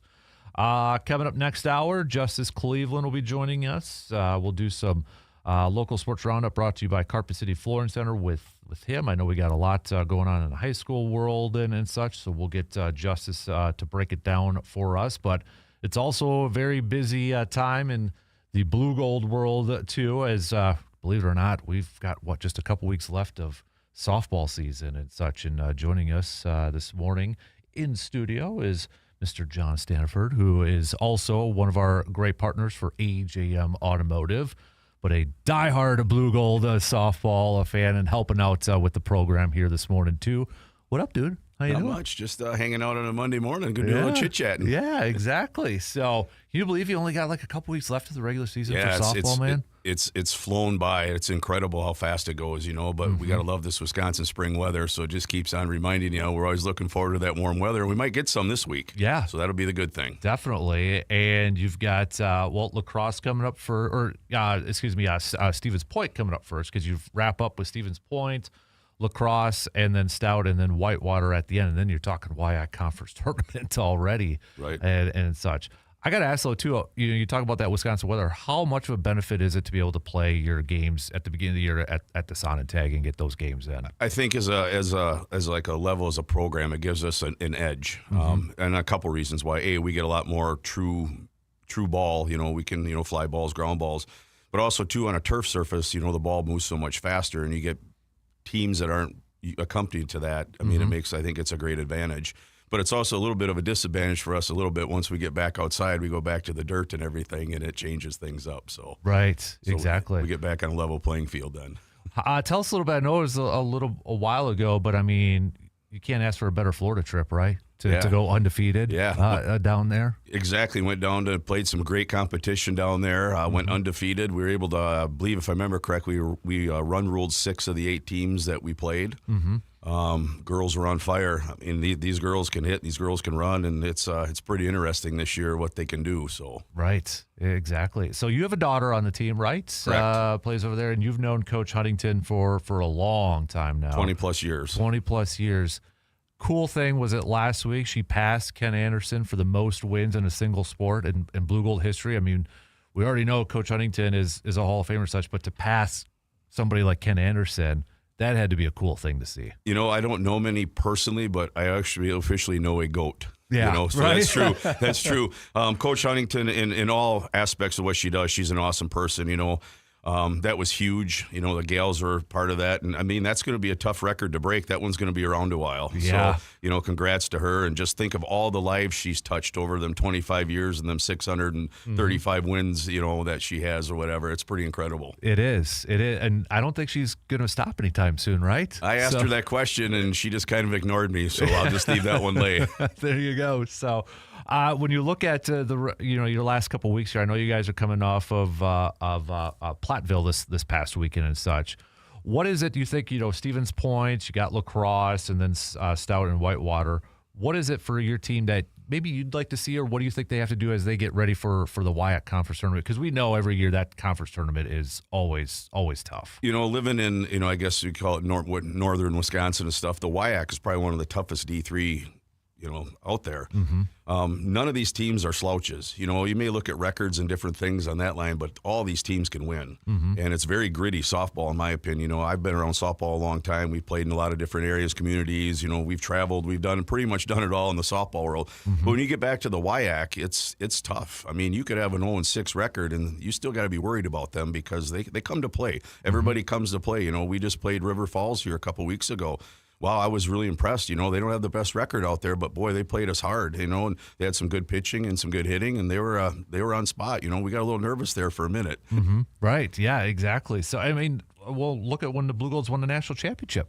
Right. back in, was it 08, 09? Yep. And, a lot of people probably didn't expect them to do it. And lo and behold, they go and win a national championship against Whitewater. That's right. So was it Jill that hit the walk-off home run? Yep. Yeah, that was pretty definitely. awesome. We hope we get another scenario like that this year. So that's the ultimate goal. So Right. So, what is it about this program over the years that you think has made it so successful? I think a lot of it, a lot of it starts with Coach Huntington. Her assistants, Robin's been around with her the whole time. Now we got AP, or I should say Osterud now with her married name. They're all in. Jason, the new AD. I mean, he's all in. He's a great guy, and I think a lot of it too is the community support. We've always had great support by the community. For Blue Gold Athletics, great supporters, both financially and the people show up to games to watch. I love going to games and seeing people I've never seen. I always ask, hey, what are you doing here? Oh, we just thought we'd come and catch a game. That's pretty cool. But and I think a big step for us now is the sauna tags and what they donated to this area. I mean, that benefits every Blue Gold sport that we have, and Right. it gives us that propel. I think was it the 6th largest indoor training facility in the United States. I mean, think about that. I mean, we're bigger than the Badgers, and how cool is that? Right, exactly. Right. And it's so cool. So, well, before I let you go here in a few minutes, though, too, you are one of our awesome partners with AJM Automotive that you just opened up a second location here in Eau Claire, too. So tell us a little bit about that. Tell us, because was it just the last few years you were a part of AJM Automotive? Yep, yeah. So it's only been a few years. I had the opportunity this winter to find another location, which I've been kind of looking at. I wanted to kind of expand some services that we couldn't do ourselves. I found the second location. It fit right. We're doing a remodel on it right now, so it kind of looks like we're not open, but we are. We're just waiting on some pieces to come. But we're down there. We got a great staff down there. My son Jared's actually, kind of in charge down there. He's kind of the manager guy. I gave him a little extra spiff on that. Is he still doing music though too? He's still doing music. Okay, so perfect. if you want to check out some home stretch music, go for it. They just cut a new EP, so they're all excited. Nice. But they're doing a good job down there, and I got some good talent down there. And we, I put in a wheel alignment machine. So now we can do our own alignments and stuff. Nice. So just another service we can provide, that are in town. So Absolutely. Yeah. And I know I had somebody actually reach out a couple days ago about if you guys do brake work. Oh, I've got my brakes done by you guys for sure. Yep, So we do. We're actually a full service shop, and one other thing we do is small engines. Yep. And we do them at both locations as well, and that's just a drop-off, no appointment necessary. We're getting that time of year. If we ever get some sun and the grass will grow, Right. So, but we've seen quite a few snowblowers last year with the snow that we had, so. And I can attest to it because I've had my snowblower in there. John fixed my rider, which made my wife very happy with that. Some brakes. I mean, you just put on a tonneau cover. So I think if I've reached out to you about certain questions, you're like, yeah, we could do that. Yeah, I I think that's kind of what we are. We're kind of, we can do that. Yeah. I mean, we do a lot of other things too. Don't be afraid to call. We're multi-talented in a lot of areas. So. Well, when I had the boat, I had a boat question. You're like, yeah, we could do that. Yeah. We could figure that out too. So that's makes it nice knowing that there's somebody like that.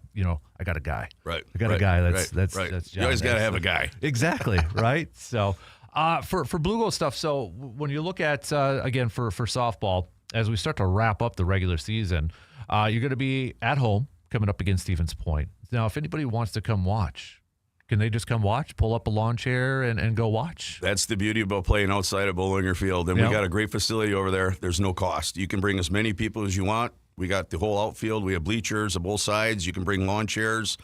It's really neat. You can get right up and close. Get to see the players, get to see a lot of action, a lot of warming up. Afterwards, players are always, thankful for everybody, and they'll chit chat. If you got young kids, bring them with. Yeah. Meet the girls. I mean, like we just had a senior night, and it was funny because Coach Huntington's like, man, I don't know how to feel this. They're all going to be doctors, because that's what a lot of them are going for, And she's like, I don't even know what to say with this lineup here, So that's awesome. It's pretty incredible. They're just a superb, awesome group of people. So I'm very fortunate that I get time around them. So, I mean, and how big of an advantage do you think this is? Because 3 of your final 4 series are all at Bollinger Field, too. Right. And that's huge. And that's the great thing about spring playing in the sauna tag. Everybody comes to us. Yeah. So we didn't really do a lot of traveling this year. We still have to do that next year, in the way the WIAC works in the back and forth or whatever. But we, it's super cool, and especially being a softball parent. I don't got to go that far, Right. So that's excellent, and having family and friends in the area that can come and watch. So that's pretty neat too, So I'm glad she chose here. So How is the kiddo doing? she's doing all right. She, Yeah? She's still cutting some teeth here and there, Yep. but she's doing pretty good. So positive attitude, and that's what the coaching staff brings. Everybody, they just keep everybody on the same plane. But if I got 1 second, I just got to bring one thing up. Yeah, go for it, man. So we do this huge fundraiser for the Blue Golds every year. It's up at the Chippewa Valley Music or Country Fest, or excuse me, Hoofbeat now. Okay. And so we have the Force Fields coming up in June, and we do a huge fundraiser up there where we maintain some of the hospitality areas, and we're looking for volunteers. All right. The cool thing is it doesn't cost you anything. You want to contribute to the team. I just need your body. And we're going to be putting the sign up out on the Blue Gold social media here shortly, on my social media, AJM social media. Maybe I can share it with you and you can share it too. Absolutely. But sign up. You don't need to be a part of the team, nothing. We need bodies, and we're really asking if people can come because it's our biggest fundraiser of the year. And by doing that, we don't have to fundraise so much. So if we could just put that out there, that'd be awesome. Absolutely. And that's for the softball program? That's for the softball program. All right. So, send it on over. We'll share it. Perfect. Got to help out. So, every time I talk to a player, it feels like they're always in a good mood. Like they always have this positivity about the program and such. I don't think I've ever heard one negative thing or one poor thing about this. And it's amazing and kind of it's nice to hear too, right? Yeah, and I don't know how she does it. I mean, this is why she's the GOAT. Yeah. But she does. She has a really good way of keeping everybody on the same task level. And I guess that probably comes from years of being who she is, but that's her personality too, And she's a go-getter too. She's, she's always busy doing something off the field or doing this, and she's not afraid, not afraid to dig her hands in and stuff, and she's over tearing things apart or drilling nails in. I mean, and I think that's why the program's successful. Right. And I still want to talk to her on a pod one of these days. I know I mentioned it to her too about like the mental health training that she kind of does too. Unbelievable. And I tell you, if you ever have a chance to go to it, and it's just not for softball. It's for any sport, any business, anything. The mental training is unbelievable. I've been fortunate enough to sit through it a couple times and different things, and it opens your eyes up to a lot of things that you just don't normally think about. So. Right. All right. So anybody that wants to make an appointment, though, with AJM Automotive, what's the best way? I know you take appointments online and such, too. So. Yeah, you can book online, both stores. You can call both stores. A lot of people have my number. You can text me like Dan does. There's multiple ways to do it, 24 hours a day, the phone line's on. We have the tow truck available, if you get in that situation. But don't be afraid to call, even if it's Sunday afternoon. You never know. I mean, we're here to help. That's what we want to do, and that's what we try to do. So, and it's very easy. I mean, I get the automated text confirming appointments. When it's done, you can pay the bill online too. It's all easy. It is, and then I finally got into the new technology, so we got rid of the pen and paper. That's awesome. So, 1919 Brackett Avenue, the OG location, Yep. And the new location again, 1627 Bellinger. Perfect, right there. John, thanks for hanging out with You us bet. for Thanks a for while having this me, Dan. morning. Appreciate it. Appreciate it. All right, we got to take a quick break, but we'll be right back after these quick words.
Big thanks again to our friend John from AJM Automotive, also helping out with the Blue Gold softball team this year. And as a reminder, it is road trip season, maybe with Little League going on and such, right? We've got maybe games starting up, tournaments coming up around the corner and such, or maybe you're in high school season with spring sports and that.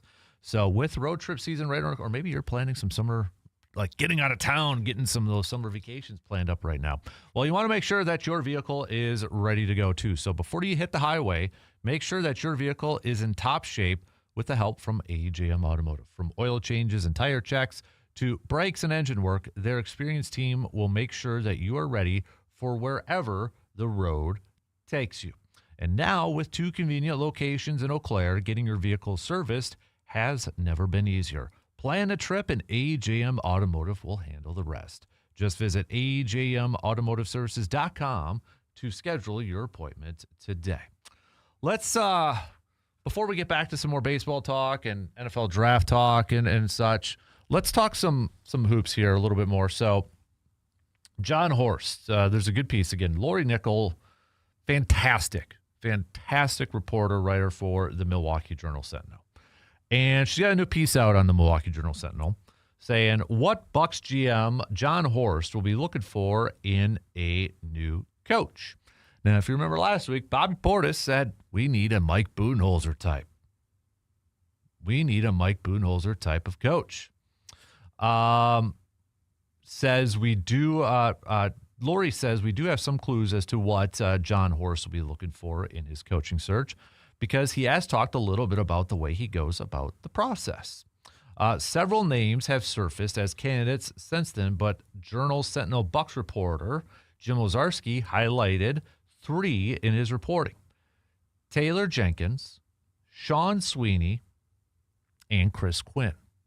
So Taylor Jenkins, former Bucks assistant for a hot minute for 1 year, first year under Mike Budenholzer, when he was with Milwaukee, and then was the head coach of the Memphis Grizzlies. Sean Sweeney, who we talked a little bit about, has actually played some college ball at Green Bay. And was it Winona or St. Thomas? I think it was St. Thomas off the top of my head. But he has been an assistant now with the San Antonio Spurs, longtime Dallas Mavericks.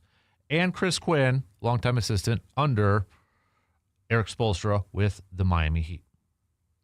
Those 2, Sean and Chris, would be first-time NBA head coaches. So would the Bucks have?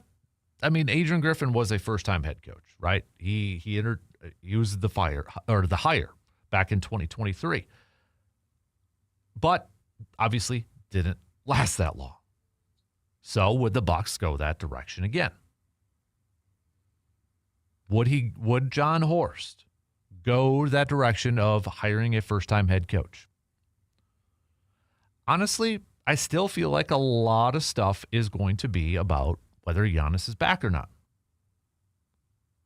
And as Lori Nickel noted, going back to some of the quotes and comments that John Horst made when they hired Adrian Griffin and such, she says, before the Griffin hire, Horst said he whittled down the candidates list to 15 and then 6 for the later rounds of interviews. After that, Horst said he chose a finalist group that met with Bucks ownership, business personnel, performance staff, and current players. The interview process involved numerous people within the franchise, which gave John Horst confidence in his choice.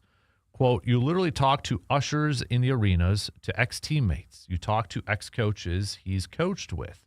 Horst said Giannis's input on the coach search was extremely valuable, but downplayed the suggestion or insinuation that his input was the one that mattered the most. It's not specific or unique to Giannis, Horst said. We talk about that all the time when we make roster decisions, staffing decisions. We worked really hard to be a collaborative organization, and we value our players' input. So I still think, Giannis at that point had a big time say, big time input in the coaching decision or in the coaching hire of Adrian Griffin. And I think it's really going to come down to they've got to make the Giannis decision first. I feel like just my gut, my personal feeling. If they say, yep, Giannis, we're bringing you back and we want you back, then I think Taylor Jenkins is kind of maybe the leading candidate.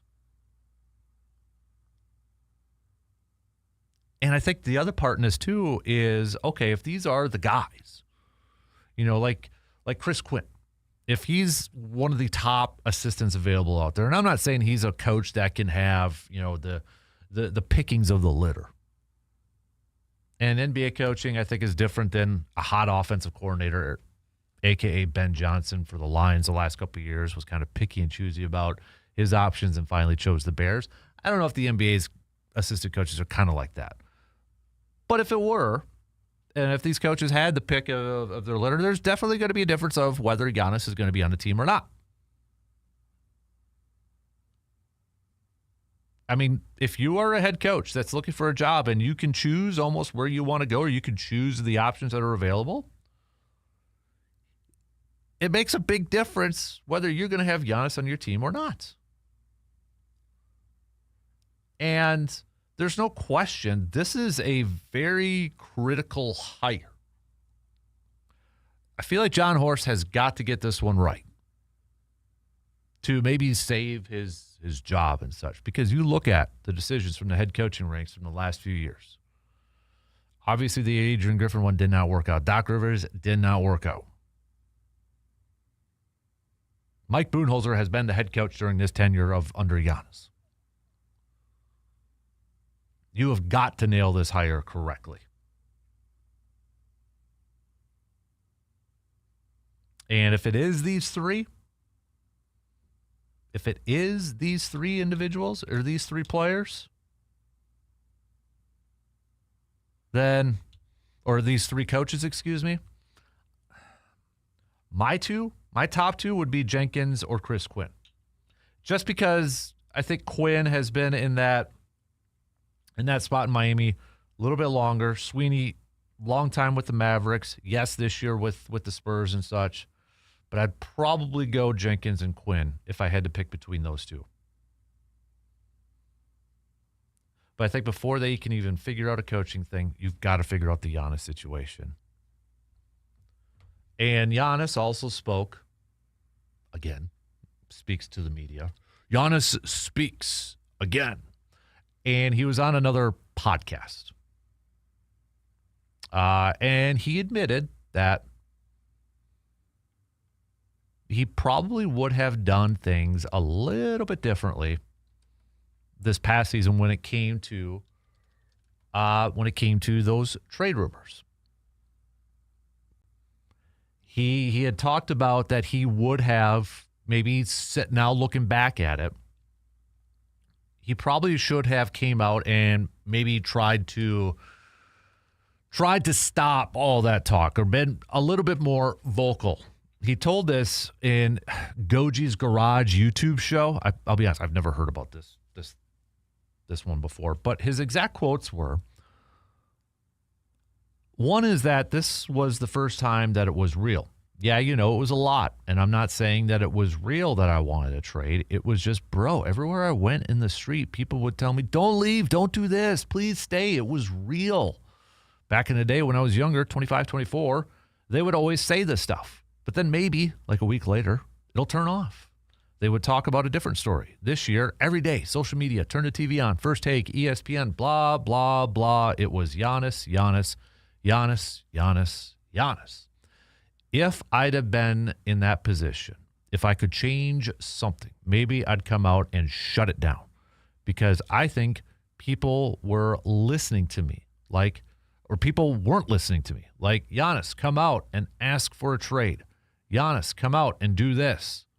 I'm like, first of all, people that I respect and people that I love, I would have conversations with them. My coach, my GM, people that matter behind the closed doors. I kept saying, guys, I'm here. I'm not going nowhere.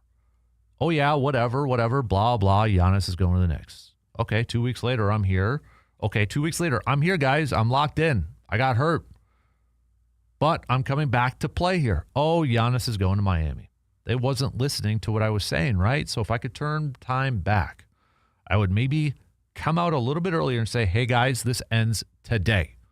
Look at me in my eyes. I'm staying with Milwaukee until further notice. It ends today. Stop making stories and after stories and after stories. And this fits what I think a lot of us Bucks fans were clamoring for during the season. It's like, just come out and say something. Try to end it. Would it have ended it? No. Let's be real. If Giannis would have came out and said, look at me in my eyes and say, I'm not going to, there still would have been narratives being pushed or stories, rumors, reports, whatever the heck you want to call them. There still would have been out there. Would they have been as loud? Debatable. But there still would have been that narrative pushed, especially if the Bucks kept losing.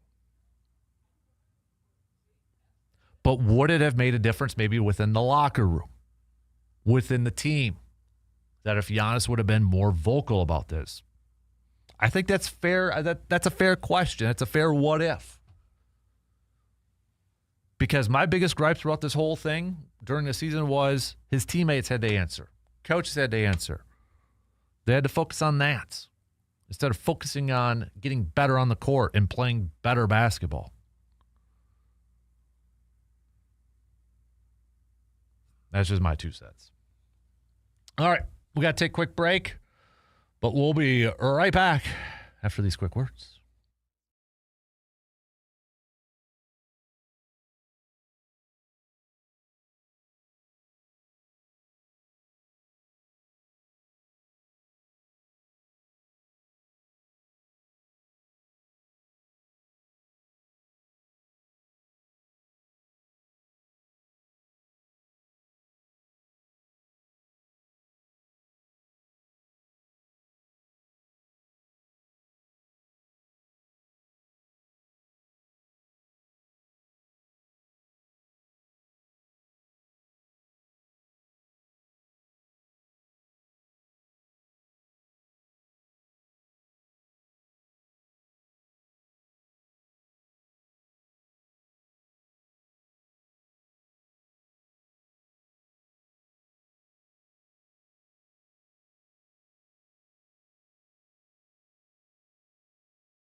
We apparently had a surge in signups for the 6th annual Kasper Classic coming up on August 7th, especially for the 10 a.m. tee time slot. So big thanks to all of you signing up.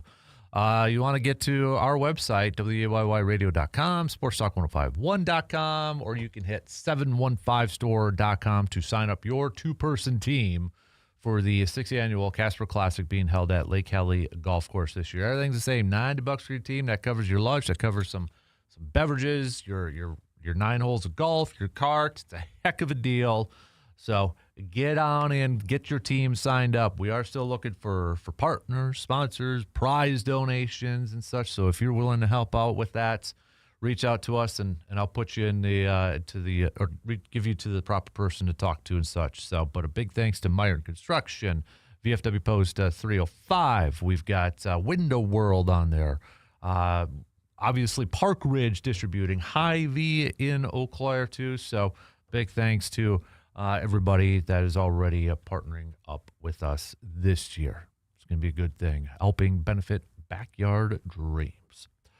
All right, coming up next hour, we're going to talk some local sports roundup with Mr. J.C. Anisi, Justice Cleveland. So we got that coming your way.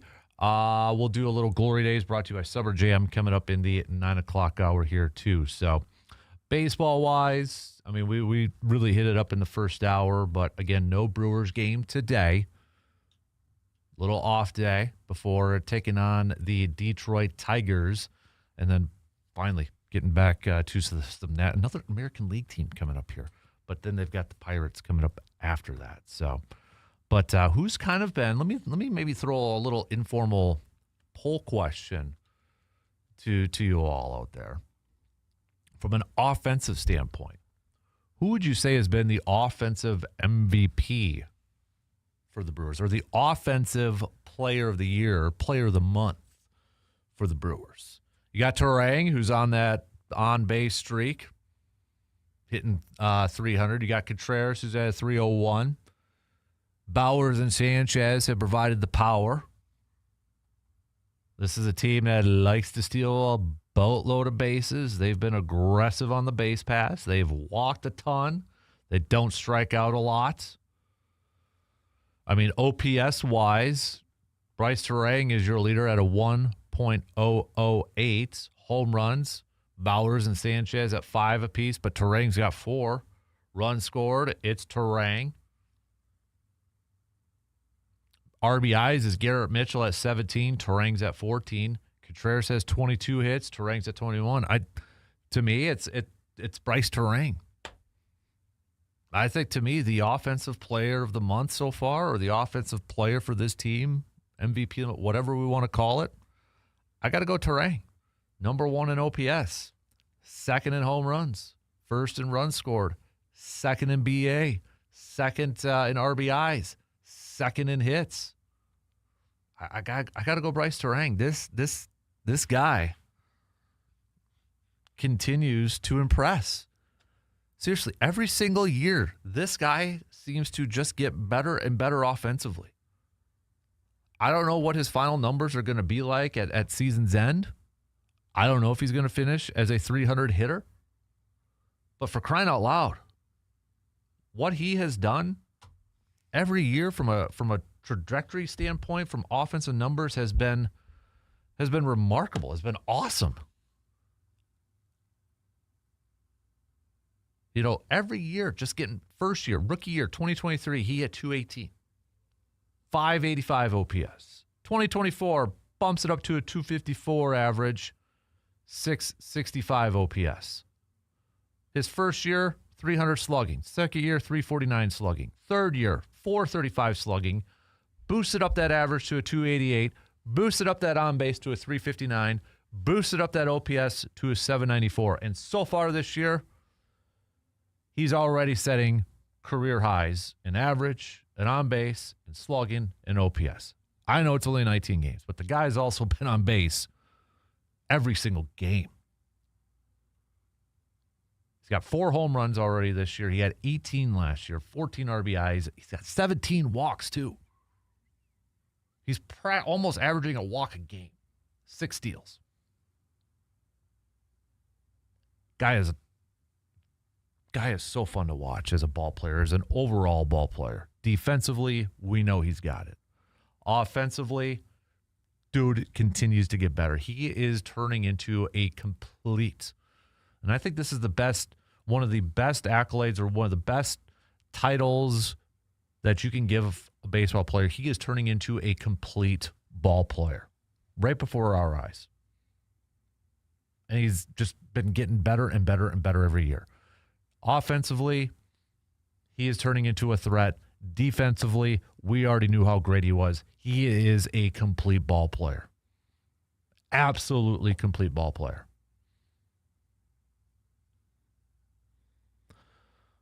Okay, we got to take our final break. And then we're going to wrap up the third quarter and head into the final hour.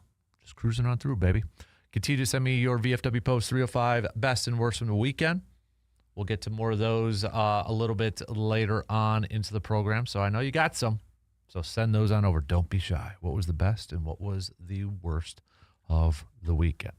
I still don't have anything worse, I don't think. I guess, okay, if I had to pick a worse, I'd be like the rest of the NL Central not losing. Cubs sweeping, Reds sweeping.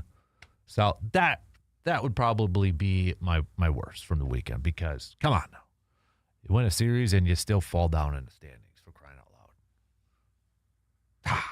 Good thing we got 140 some of these games left to go. All right. Quick break, and then we'll be back to wrap up the third hour, the third quarter, coming up after these quick words.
Hey, it's a busy time of year right now, right? You got spring sports going on. You're traveling around with your kids to their ball tournaments, weekend tournaments, so practices. Got graduation coming up and that. So, I mean, time crunch is here. So what do you do for meals? What do you do for quick snacks and such? You go visit our good friends at Hy-Vee in Eau Claire, because not only are they the go-to place for when it comes to quick meal preps or putting together a family dinner or some quick snacks or some healthy snacks for the kiddos at their ball games. You can also save some money at the gas pump too, which we all know we could do, right? We always want to save money at the gas pump, right? So they got the fuel perks there. So while you do some shopping and you're loading up some of your deep freezers or loading up for snacks or loading up those pantries, you could also be saving some money at the gas pump, courtesy of our friends at Hy-Vee in Eau Claire. We got about 10 minutes left to the top of the hour. So, I mean, it's draft week, baby, right? It's draft week. We've got smoke screens. We've got reports, rumors all over the place. We had the Dexter Lawrence trade over the weekend. Giants trading him to the Bengals for the 10th overall pick. We've got a half a dozen teams right now with 2 first-round picks. Both the New York teams, Jets, Giants, Browns have 2 first-round picks. The Dolphins have 2 first-round picks. The Chiefs have 2 first-round picks. And the Dallas Cowboys have 2 first-round picks. So 6 teams hold 12 of the 32 picks. It's starting to kick into me. I'm going to be honest. This is the week now. I think I'm ready to go. I've got my Packers mock, my 7-round Packers mock draft set to go. I guess technically it'd be 6 because I don't mock trades. So I guess we could say 6-round mock draft. Going to drop that before the draft on the Man Cave podcast. Brandon's got to give me his Vikings one. We've got the Lions one from our good friend Tom from across the pond in the UK. And then Hetch, our Bears fan, has some Bears thoughts on their upcoming draft. So we've got an NFC North edition of the Man Cave podcast for our draft coming up, and then we'll have a Kid Cave episode for the kids dropping this evening, either this evening or tomorrow morning. We'll see how it goes, but look for those. If you could give us a quick follow on the Apple and Spotify or YouTube channels, could use it. All right, helps get the word out. Be a friend, tell a friend about the Man Cave podcast and the Man Cave TV YouTube page, where our podcasts are also up there. Brandon and I did a podcast on Friday where he drafted for the Vikings. I drafted for the Packers. We did a mock draft simulator, so the computer did the other 30. We did trades, all that stuff. And I will just say, if you haven't listened, there were a lot. There were a lot of trades going on. So that draft, that mock, isn't necessarily what Brandon and I are going to have for our other mock that we're going to have coming up later. And I will still do a first-round mock, even though the Packers are not in it. So I will still do a first-round mock draft of all 32 picks. So that'll be included in that upcoming podcast as well. But it's got to find time to record all that stuff. Man. All right. But I'm still looking. If you got a pick that you want to throw out there, if you want your pick to be included in the podcast, you got to mail or email it to me. You got to email mancavepodmail@gmail.com.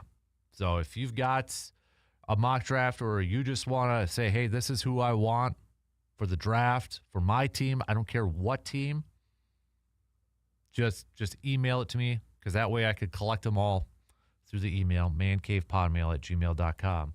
And then we'll put them up, list yours up in our upcoming episode, one of our upcoming episodes of the podcast. So, okay. So coming up next hour, we'll do our Glory Days, brought to you by Summer Jam in Eau Claire, because whenever Justice and I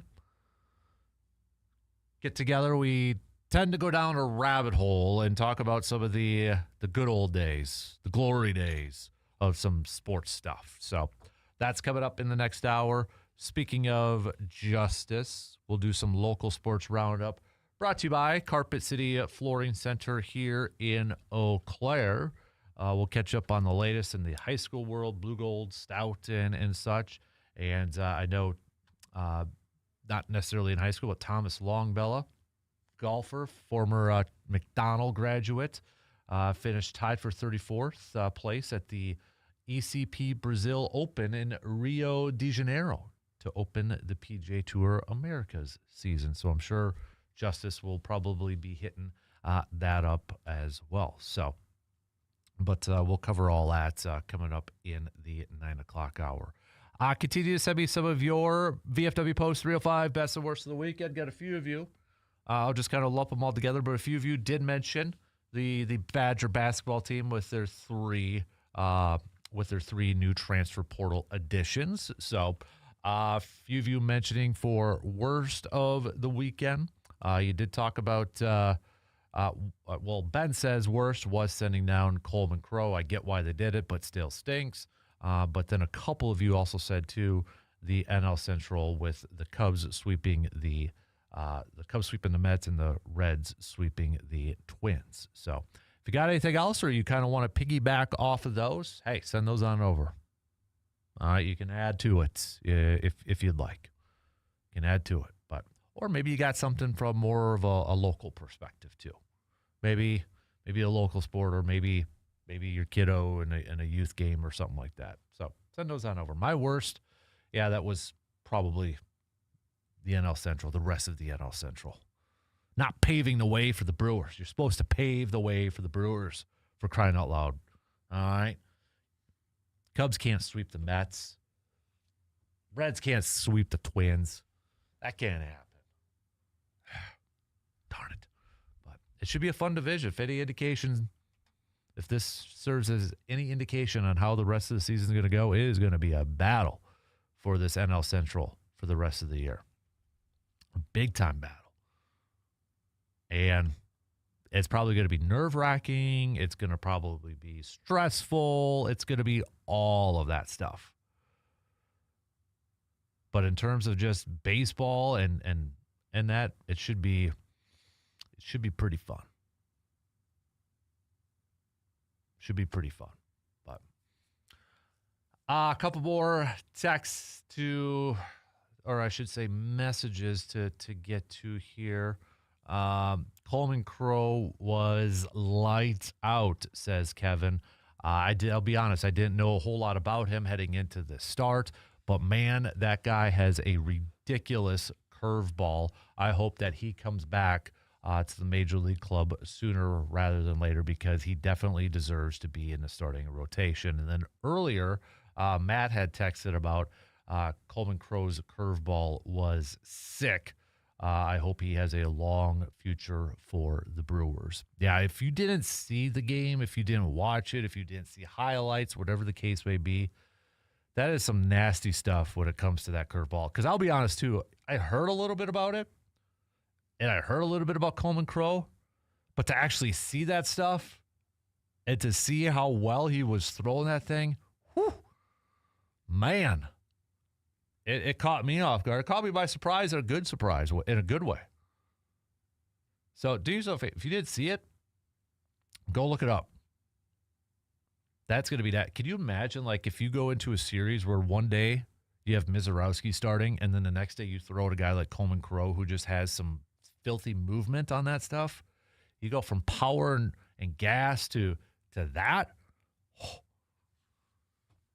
Maybe the Brewers found another pitcher. It's what they do. It's like Trevor McGill said after the game. It's what the Brewers do when it comes to pitchers. They bring in these guys, they tinker with them a little bit, they adjust it a little bit, and, man, I know it's only one start, but you got to be excited. You got to be intrigued about what the depth of this pitching staff for the Crew. I want to see Coleman Crow back up again. I don't want it to necessarily come at the expense of an injury to another starter, but, man, there's a lot to like there. And I'm sure, guys, the more he gets into pitching in the major league level, there's going to be teams that are going to figure it out and be a little bit more familiar with it and such. That happens. And there's probably going to be more room for growth for Coleman Crow. But first impressions, you got to like what you saw from him. That was a lot of fun. All right. Shot clock's going to cut me off. We'll take a quick break. News updates. Third quarter in the books. Fourth quarter. Final hour on this Monday morning. Coming your way after these quick words.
Fourth quarter kicks off right now. Happy Monday, everybody. Hopefully you all had a fantastic weekend, and thanks again for hanging out with us this morning.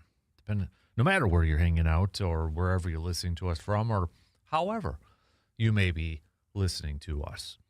Oh, He is the man. He looks like he's golfing, but he is not golfing this morning. He wishes he was golfing. It's every day. That's Mr. Justice Cleveland, sports director extraordinaire. How are you doing, sir? Good. Yeah. It's going to be a nice week. Yeah.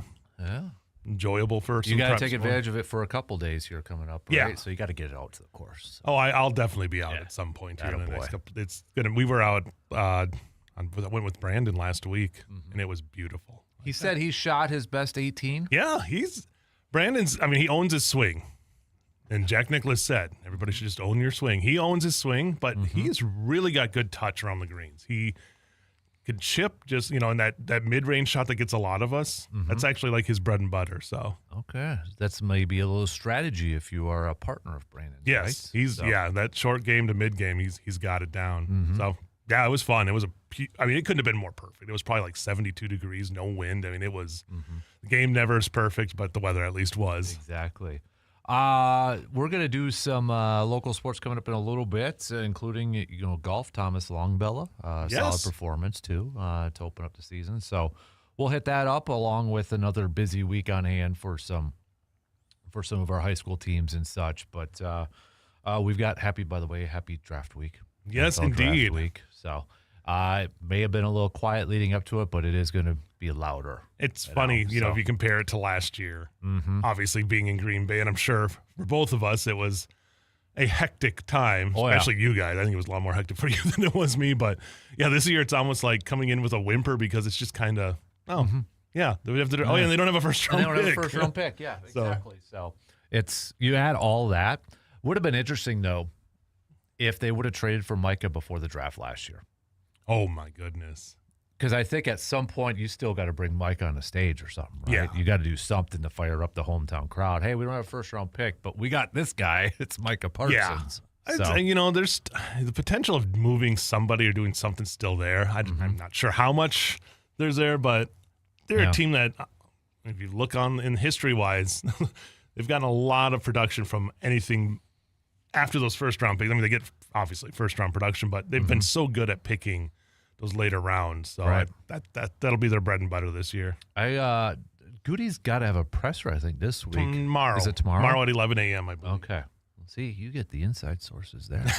So his pre-draft press conference. So where you'll learn every game plan, every nugget that they've got. He does. I think he's a little better than Ted Thompson used to be. Ted Thompson was the most vanilla as you could be of. Yes. It's like, why are we even doing this? Because he's not going to even give you an inkling. But it's your chance to kind of pick the brain of the free agency stuff and any moves that have happened since then as well. So And he's done some moves. I mean, the Dontavian Wicks trade Yep. and all that stuff too. So I mean, at least there has been stuff that is, he has to talk about, or I'm assuming everybody's going to ask him. Oh about, yeah. So I mean, I think with the Wicks, and you got to ask about Golden. What does this change his outlook in that receivers room? And Yep. kind of now it's kind of been cleared out. Yeah. Honestly, so now the door's wide open for the guys who are there to make some noise. Right. Watson obviously is now your number one.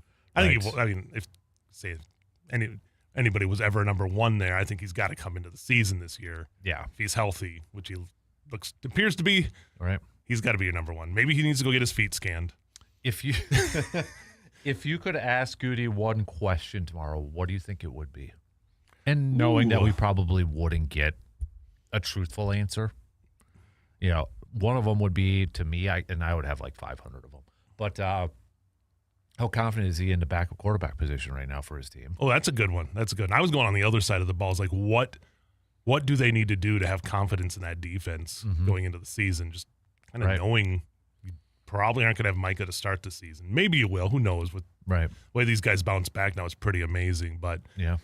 and just it's such a there's a lot of, I wouldn't say no names.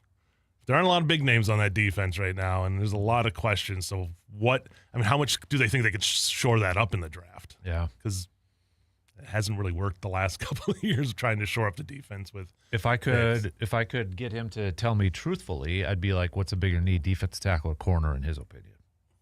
Like a nose tackle or is it another corner? Man, I feel like this has just been the same question for how many drafts? Yeah. And it's not like they haven't tried.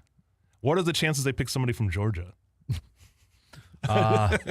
Probably not as good as like Philadelphia, but they'd be second best. Yeah, exactly. Yeah, I was gonna say they're right there. They're right behind them. So yeah, I think it's just there's so many questions on that defensive side. I think the offense, obviously, the line is still a question. There's a lot of this is I feel like a season where for a playoff team last year, obviously one that limped to the end of the season. There are a lot of questions about this team, and I feel like they really do hedge right on the edge of this team could be really good, but things go bad quickly. Who knows? So I think from the offensive line standpoint, they may have their starters figured out, but I look at that depth and I'm like, ugh. Yeah. So how high would he be comfortable in drafting an offensive lineman? You know, if they go, I always kind of chuckle at this because it's not always 100% truthful, but every GM says we draft, you know, based off the board who's best available. Okay. But if a quarterback's best available, you're probably not drafting that, you know, at this point. But if offensive lineman is there and knowing that you probably don't need a starter, but you could use some depth. Yeah. Do you pull the trigger and get an offensive lineman? I mean, that's kind of, I always feel like the team was built on the amount of offensive line depth they had. It was a 2-decade like run of being really good at having guys that can fill in, and then it just kind of, the cupboard has went bare. It's kind of like the wide receiver one where it went bare for a little bit. And it's, I mean, that's the nature of the beast in the NFL now. I mean, it's so hard to really, I say, stockpile players in a position because teams are going to go after them as soon as they're available. And we saw that with the wide receivers. Those guys put enough on film that these other teams are like, okay, these are people that we know you can. I mean, Romeo is the guy I look at like, yeah, he might not have put up huge numbers, but I think around the league, people saw how good of a possession receiver he was and a route runner. And they're like, okay, this is a guy we need to get. And I think that's good. I still feel like that, compared to Dontavian, I think that's the bigger loss because he was their safety valve, especially after the injuries. He was the guy that really they could count on going to. I'd probably ask, too, if I could get a truthful answer, was Dontavian one of those guys griping about his role? Right. It feels like that's kind of something there. Yeah. And in crowded wide receiver rooms, you're probably going to find that more than anything. Yep. And if it's between him and Golden, obviously Golden's going to get the benefit of the doubt being that first-round pick. So, right. Yeah, and you got some, draft capital with it. Yep. You got 2 draft picks with it. So, yeah. I mean, and he was a 5th-round pick to begin with. So yeah, you're basically, you were playing with house money and got something back in return. So more than something back in return. So you made out. So right. Yeah. I mean, the intrigue that comes in, we already were seeing trades prior. That was the first, I saw some stat, like that was the earliest trade for a draft or something like that, or like the biggest trade. So yes, it's like, was it the Rainey Moss, like last straight up trade or something like that? It was unbelievable, kind of. I know a lot of people saying Cincinnati being Cincinnati in this thing, just trading is he worth the top 10 pick? Right. But I think if you're Cincinnati, you're paying a lot of money to Joe Burrow. You're paying a lot of money to T. Higgins and Jamar Chase. You are clearly in a win-now situation. Yeah, and that defense has been bad. Yeah. And now you got somebody who can make a difference, but it's still the Bengals. They got to make sure they get – one player can make a huge difference, as the Packers saw last year. But you need depth, and you need people in those key positions because that one player can't play all positions. Yeah. So I'd be curious to hear from like a Bengals fan, and I know I actually have a couple of them, but like, do you view this as you're excited because it's a win-now mode or move, or are you a little nervous because you're like, I don't know if that guy's worth the 10th overall pick? Yeah. Sort of. But at the same time, if you look at Bengals history, they've played a little too hardball with first-round picks, so at least you're going to get this guy maybe a little sooner rather than later. Yeah, and I mean, it's something you got to look at it with the draft-wise. Obviously, everybody's unknown until they play a snap in the NFL. Right. This guy's a proven commodity, so you're getting a proven commodity with a first-round pick. Yep. Yeah. I think, and if he stays healthy and has a long, productive career there, then it's worked out. Yeah. But, yeah, it all has the potential, especially when you do this kind of trade, to backfire in your face. So. And maybe the Bengals look at this as an opportunity for them in that division, a division of change. 3 teams, new head coaches in that division. Right. Steelers, Baltimore, and Cleveland. Do they see this as an opportunity to, all right, we could take a leap and maybe get back to winning this division, getting back to the playoffs? I think that division's still wide open. And it was last year, basically, too. I mean, even with the coaching changes, I think it's going to be anybody's contest in that division because no one really stood out last year. Right. And, I mean, Steelers kind of limped into the playoffs. Yeah. Ravens just could not figure out things last year. And yeah, Cleveland and Cincinnati easily could find a way to usurp them and become one of the top teams in the division. So I think it could happen. Yeah, I mean, even Cleveland with a new head coach this year too. Yep. So, and it's Baltimore's offensive coordinator. So Yeah, it's I don't know. Well, we'll see. That's why they play the game, right? As everybody says. Pittsburgh gonna. I love the whole Rodgers stuff now. Like, it wasn't that long ago. I think it was like during his Packers tenure towards the end where he said he didn't want to hold the team hostage in terms of his decision. And you kind of look at now, it's like, well, you're kind of holding the Pittsburgh. Honestly, I feel like a lot of that is, I truly believe he felt that way during Green Bay.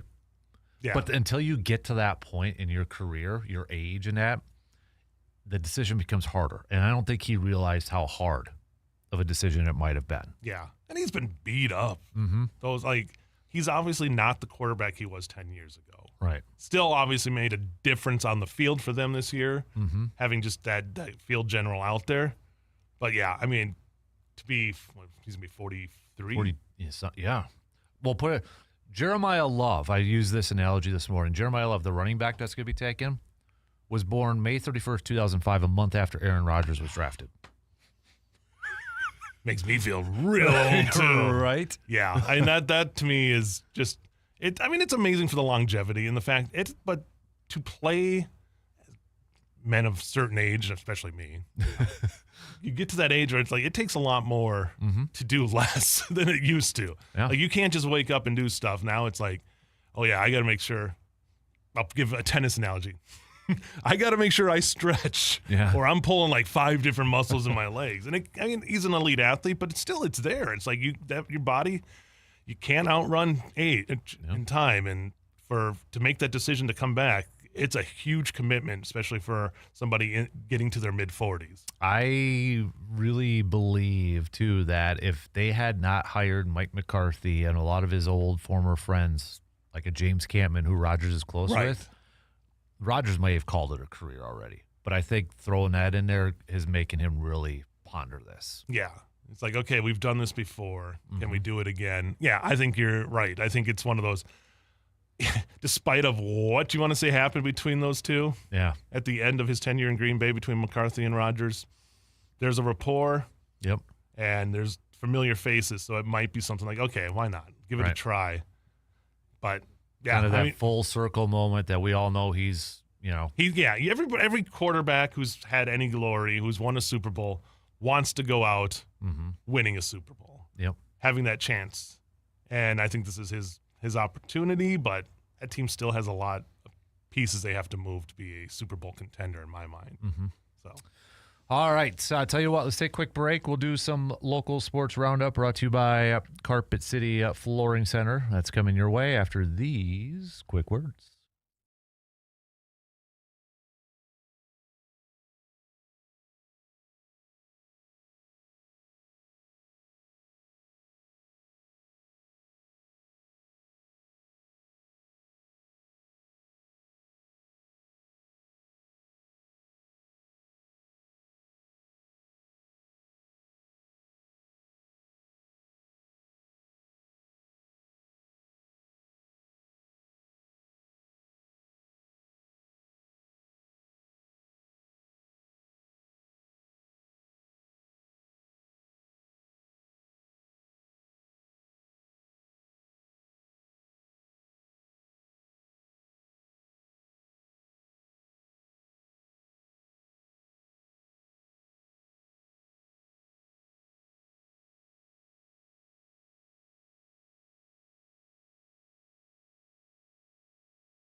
It is a busy time right now in the local sports scene. We've got baseball, we've got softball, we've got, golf, track and field, and soccer, high school levels.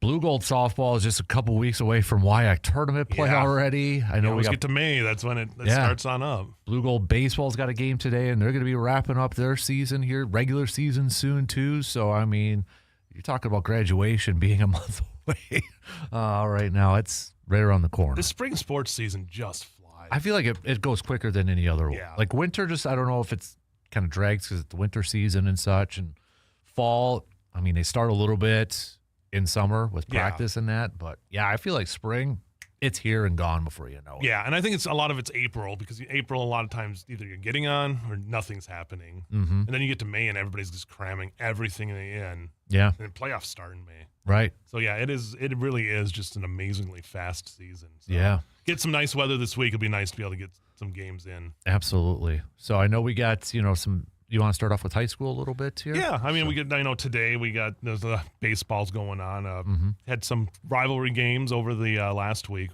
Chi High getting the sweep over Memorial. So right. Big start to their season. They've been off. Steinmetz has got them going off to a great start. So Big River's kind of up for grabs. Hudson, I got to see them play North, and they've got two starters that are upper tier. So I think Hudson probably is your team to beat in the Big Rivers, but we've seen years before. These guys just know how to battle, and this conference is so competitive that I think it'll be fun to watch. I think the same goes with Clover Belt. Just looking at the scores, everybody's beating everybody up. Regis got a sweep over their rivals from McDonald last week. Elk Mountain's been playing great. Osceola's in the Dairyland now. You got to remember that. It's all those changing of conferences, but Fall Creek has been playing great baseball too. So. Yeah, I know they got a non-conference game. Fall Creek does against Abbotsford tonight. Elk Mound's at home. Osseo and Cadott are battling in a former Clover Belt battle there. Yeah, so softball's going on. Seeing the Chippewa Falls McDonald and Chi High playing at a high level too. And Memorial had a good week last week too with a couple of wins. So yeah, we're in full go. I know, and then. I got the WIAC game today with for baseball and lacrosse. Yeah, Blue Gold's looking to bounce back after a rough day yesterday and try to get a win. Earlier in the week they finished off a sweep of Stout. So it's getting to that point. these are those last playing over the weekend for both Stout and Blue Golds. Not fun conditions to be playing in. No. The first, especially Saturday, the wind was really whipping on Saturday and cold. And then yesterday was just cold with a little bit of, gusty like that. But a Blue Gold baseball team has, they've already surpassed conference wins, regular season wins. They did that a couple weeks ago. So you're starting to see that team rise up and get closer and closer to the top there of the conference. So see if they can get a strong finish here before tournament play would start up. Right. Yeah. I know Blue Gold softball is going to be looking to bounce back too after this weekend, and they've got Stevens Point coming up, which should be a good matchup too. Was it Wednesday or Tuesday? I think it's tomorrow. Tomorrow. If I'm not mistaken. That's what I have on my schedule, but I've been known to write things. So, but yeah, I think they went to Platteville, and Platteville just tons of runs, and probably again conditions not being fun for anybody to be playing in, but. Yeah, now you need to bounce back, have a short memory, take on Stevens Point. So I think Leslie will have no problem getting that team motivated. And you see it. We saw the talent. We saw them get both the position player and pitcher of the week. So they're a team that, they're right there. I think they're 3-3 now in conference play. Platteville was undefeated in conference play. I know the records are kind of crazy because of, teams having weather. So I think Platteville's a 3-0 where Eau Claire's played 6 conference games compared to them, but yeah, I think that tournament's just going to be a battle. It always is. It always is, and a benefit I think too here for the Blue Golds. 3 of their next 4 series are all going to be in Eau Claire too. Yep. So they got that. The one lone one's going to be lacrosse this weekend. So then they wrap up next week already.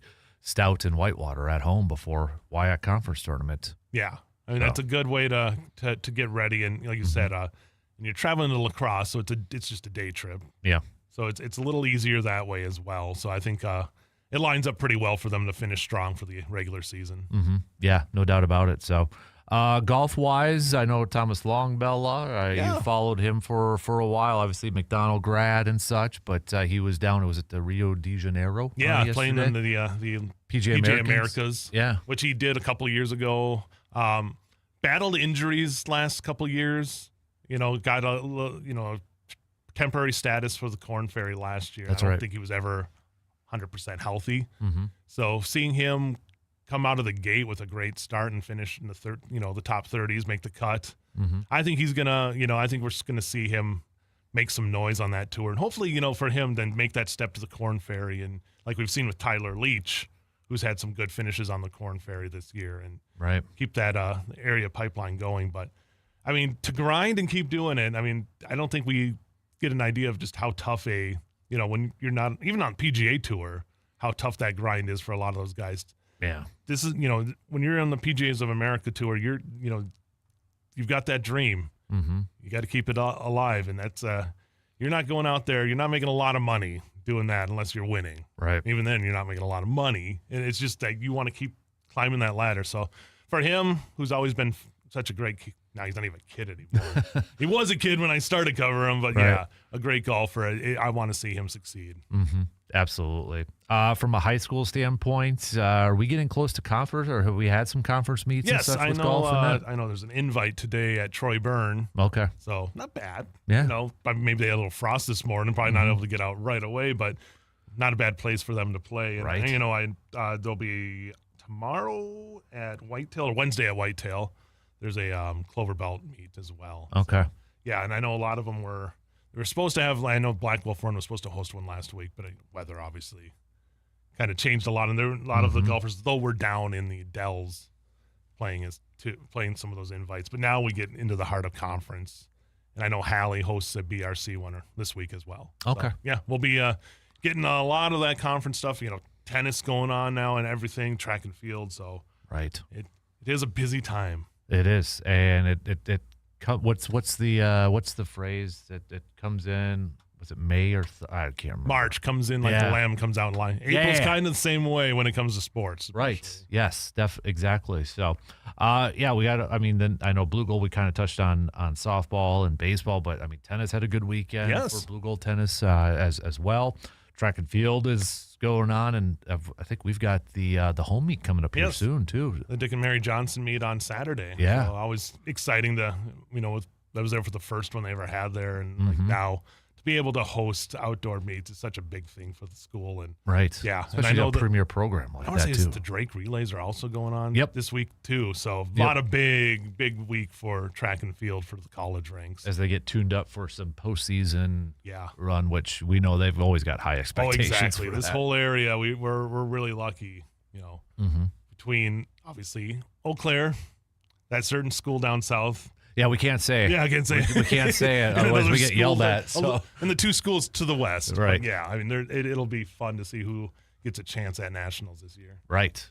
So, and I know, last week too, there was congrats to everybody. I know we'd probably miss some people, but signing letters of intent and going to college and such too. We had 29 on Wednesday that we had signings between Menominee, Regis, and Memorial. So it's always such a fun day. It really is. I mean, just to be able to watch, again, athletes compete, some of them you see for 4 years, and now knowing that they're going to get to go continue on in college. And a lot of them are going to be in the local area and, the local D3 colleges as well. It's really cool. And, congratulations to all those athletes and their families. Big days, really are always big days. Right. Just really quick, from a Blue Gold nugget, too, I think, you look at, they've been also adding to their men's basketball team, too. And it sure seems like some good prospects, some good kids coming. I saw one yesterday. I think it was like Mark Miller from Wisconsin Basketball Yearbook tweeting about it.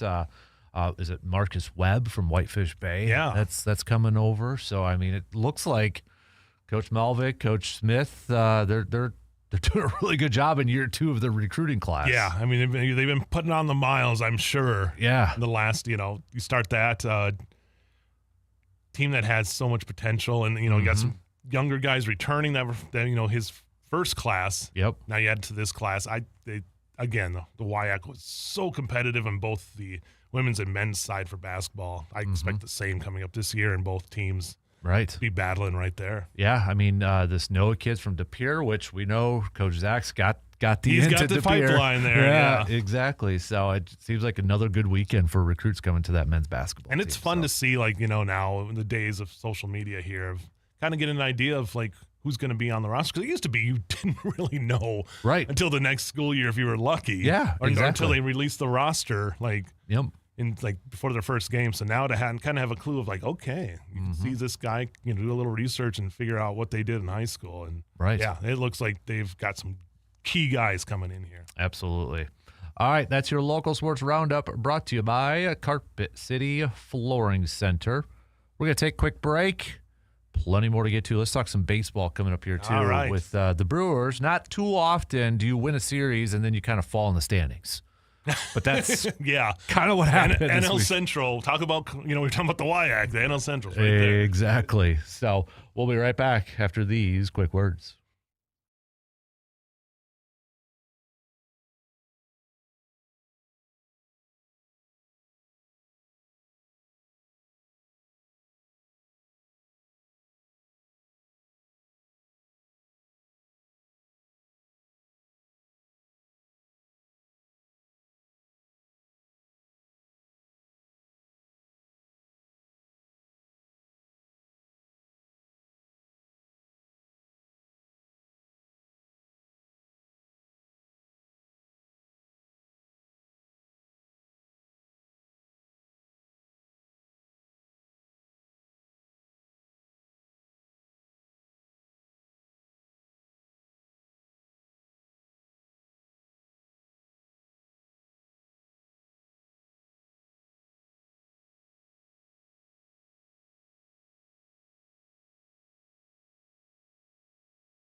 All right, we are at the bottom of the. Ooh. Head on a pillow. Oh, sorry, I thought we were doing karaoke here. You had a little Pearl Jam going for me. What's your go? Is that your go-to Pearl Jam one? Oh, I don't know. I'm a little more That'd be even good. flow. I did. I saw them twice in concert. Really? One time. No, it's story time. Okay. Glory Days. Glory Days brought to you by Summer Jam. Right here. There you go. So this would have been 2000. So the first time we drove to Deer Creek Amphitheater in Indianapolis, went to the concert, and drove back to Green Bay after the concert in a Honda Civic with 5 of us. And we're talking like the late 80s, like an 89, 90 Honda Civics, which were probably as big as, a table. Yeah. I remember the back seat from all of us sitting there had sunk. Like the cushioning was gone. Oh my God. And I was the one who got the last, the final stretch between Milwaukee and Green Bay after, it was miserable. I could not wait to go. We pulled all night. I don't think I slept. So we did that. And then I saw them at, went down Milwaukee. Oh, Summerfest? Alpine Valley. Oh, I saw them at Alpine Valley. Okay. It was early October, and it was 45, 50 degrees. And I remember Eddie Vedder came out, and he's like, welcome to the second Ice Bowl. Yeah. So those are my 2 Pearl Jam concerts that I went to in college, back when you can afford tickets to concerts now, man. But yeah, those were 2 fun experiences, so. There you go. That's Story our Glory Days. We do a Monday Glory Days. Glory segment, Days, so there we go. The good old days, the Glory Days. Of driving 8 hours. I don't know if I could do that for anything. I mean, we were up early. Like, we probably had to leave at like 8 in the morning to get there on time, probably even before that. And then I remember driving and it's sunny. Like that final stretch. And it's, how it is when you're overly tired. Oh, yeah. At least in your 20s, you still have that energy to keep you up. Yep. But my body was done for like 2 days after that. It was an experience, and it was kind of neat. And you now get to I got talk a story about it. exactly. But 5 people, and I mean, me sitting in the back seat of one of those old Honda Civics. Oh my goodness, I can't imagine what that car looked like going down the road with us all in there. I remember I went to a Brewers game. It was a Brewer playoff game. It was the 2011 one, and 5 guys. And my buddy said he was going to drive, but he had this old Ford Explorer. It could hold 4 people. So I said, I'll just sit way in the backpack. No, not when after you celebrate from winning in a walk-off game and you're in the parking lot. Let's just say there was a styrofoam cooler left at a Walmart, and I apologize. But it's like there's like no cushion. You're bumping up and down. Oh. We had my dad had a Ford Ranger. And I don't know if you remember the old Ford Rangers where they had the seats in the back, but they were just like the little pop-out seats. I had a GMC S15 that had the seats that popped out. Oh, I love that thing. I would ride. So it would be my parents in the front seat. I would ride to North Dakota in the back. And that, it's probably like 2 feet wide behind it. But yeah, I would ride back in that area all the way to North Dakota for like 11 hours back in that. Oh my God. Yeah. I had that truck because it was a hand-me-down. But yeah, the seats folded up and you bring it out and they were leather. Oh, no. So it's like on the sides too. It's not even on the back. No, it's the sides. it's like a side seat. Yeah. So you're sitting sideways. Everybody's sitting forward. Oh, my goodness. You pull it down and then it's got the metal seat belts on there too. And it's like, I felt so cool with that thing. I guess in a way it was kind of nice because then I was back there by myself. Like when I was 11, right. I wasn't. And then at least you get the leg room to go that way instead of forward. Like in the backseat now, you're like kind of crunched up and stuff. But yeah, oh my God, I forgot that the seats folded in and that's so cool. Just to be back there. I remember the game. They would have that little mesh net that you could put stuff in. So I had like my Game Boy games. Yep. But yeah, to do that for 11 hours. But then as I got older, it's like, Dad, Mom, I'm like 6'3" now, and this doesn't quite work the way it did like 5 years ago. That's my son now. He's like 5'10", and he's gonna be my height, and like. Every time we go over, I'm like, stop growing, dude. Mm-hmm. He just 13-year-old now, and he's going to like still grow probably another 5 inches. Probably, yeah. It's scary. Yep. So I remember loading up dudes in there because golf courses would start to open up. Wausau would always Pine Valley would always open up first. Right. So we'd load up in my truck. put the golf bags in the backpack and guys in the backseat net. And we'd go to Pine Valley to be some of the first ones out there. So I will say this, because this won't happen anymore because that would be illegal. My dad put the topper on. We put an air mattress in the back with the topper on and rode back there on trips. Which you think now is like, that is, you get into an accident. It's bad news. We rode to New Mexico. Oh my gosh. From Wisconsin. Oh my God. It was like me, somebody else was with, but like we would just like, if you wanted to go in the back and sleep and stuff, but like it's like, and you could talk because you had the window. Yeah. So you could open up the window and like if you needed something, but that's so illegal now. It would never, because I don't even, like, toppers aren't much of a thing anymore like they used to be back then. The old camper toppers, It wasn't even a camper. It was just the old regular, it was ugly, like, turquoise colored topper. And once it was fine, but then, like, when we started getting towards, like, New Mexico, it got a little warm.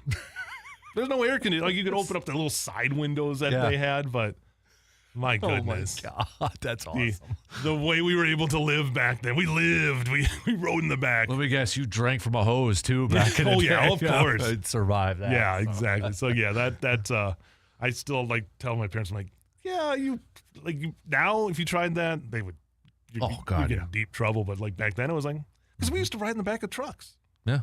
Like, you'd be on the highway and you'd be like going 60 and you're like sitting in the back of a pickup truck. Well, hell, I remember going to Packers games and there's a U-Haul and you could tell the back's slightly open. There's feet. You know, it's just people just walking around in the back there. Well, I'll give them one more time as my parents, as I throw them under the bus. But when we lived in North Dakota, so we had gravel roads. It was just, it's a small, it was like 95 people. My dad made this contraption sled-like thing that was made out of like siding, aluminum siding, that he would pull us around the town on top of on the roads.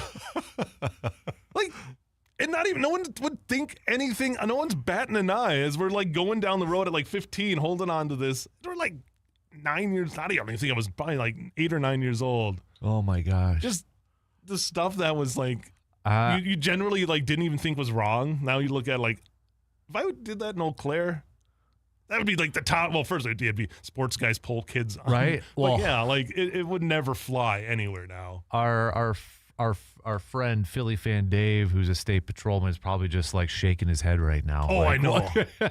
What I shake my head. I think back on it, I'm like, oh my goodness, I cannot believe that we did that. Kind of neat that we actually got to do it, though. You think about it, and it's like, I'm here, so it worked out. Oh, man. I forgot about this. Rob Demoski just a few minutes ago. Packers open up their offseason program today. Oh, yeah, because it's usually the week before the draft. Yeah, because last year they had to change it because the draft was in Green Bay. So I forgot about that. But 27 players who have financial incentives to show up. If all 27 meet their threshold, $5.43 million at stake. No workout bonus can require participation beyond 84.4%. So that includes Josh Jacobs has the most online, $600,000. I remember Andrew Brand always said like he kind of came up with this because nobody wants to come to Green Bay in the offseason. Right. So they put these in there. Throw that much money out there to just make a trip and do some workouts. Yeah. Jordan Love's got $500K, Zach Tom $500K, Christian Watson $500K, Aaron Banks and Xavier McKinney's at $400,000, Sean Ryan $300,000, Micah Parsons at $250,000. He might have a doctor's excuse. Yeah.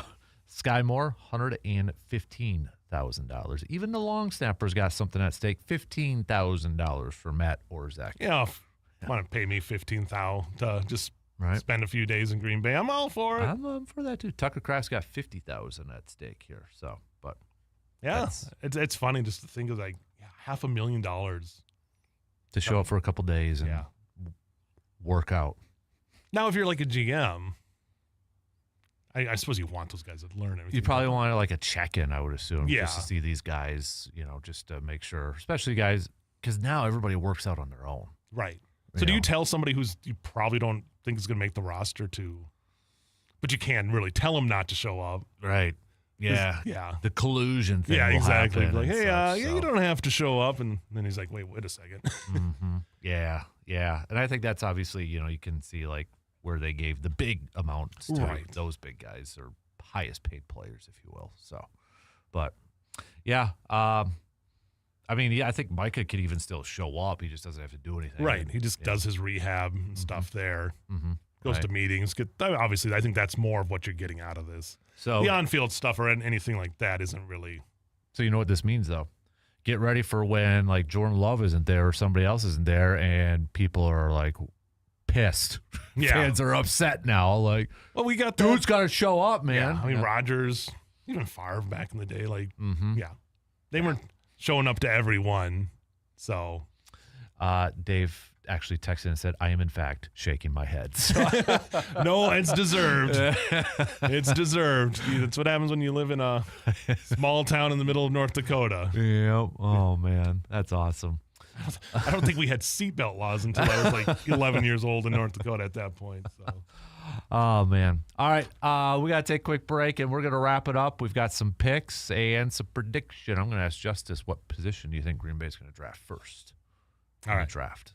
I can't say it's tough because it's second round. So player wise, there's a lot. Unless you got a player in mind. No. Okay. I'm going to rule out long snapper, kicker, and punter. You sure about that? I hope so. I can't imagine the revolt if that was one of the first picks. No offense to any of those positions. Sebastian Janikowski, man, first round pick. I was there for the BJ Sander. Oh, That didn't work. No. All right, quick break. We'll be back in just a couple minutes to wrap up this craziness on this Monday morning.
All right, it's time to wrap up this Monday morning. Even though the Brewers do not have a game today, we still got some games we can pick and such. And we've got playoffs, Stanley Cup, and in the NBA. So let's do a couple of Stanley Cup games, shall we? We shall. Philadelphia at Pittsburgh. Philadelphia leads the series 1-0.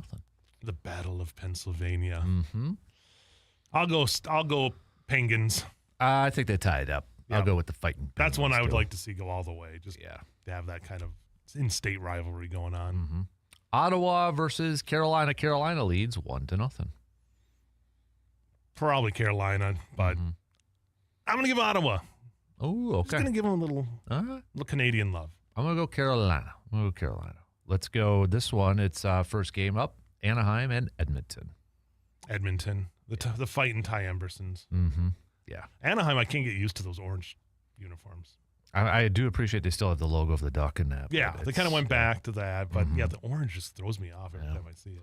And then the Wild versus formerly known as the Minnesota Stars. The Wild do have a 1-0 lead. They picked up a Game 1 victory. And they came out with a flurry. Yeah.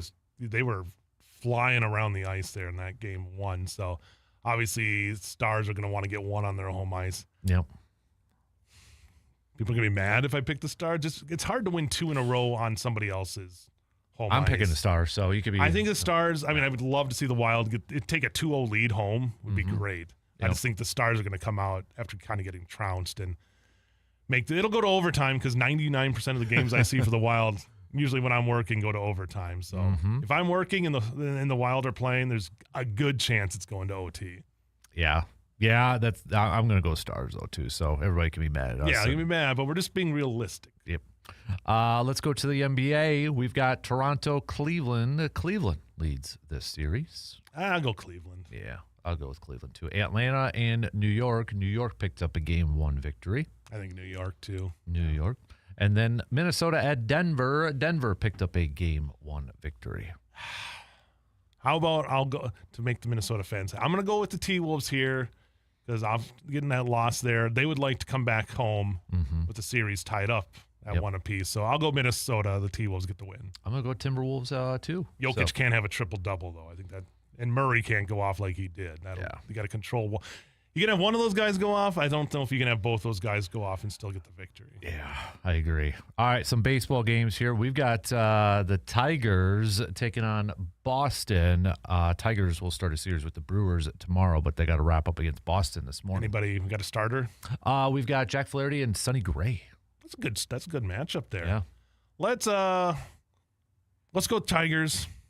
Just because then they're not coming in mad. Relax. Yeah, they're not mad coming into Milwaukee. I like the mindset, so let's go Tigers too.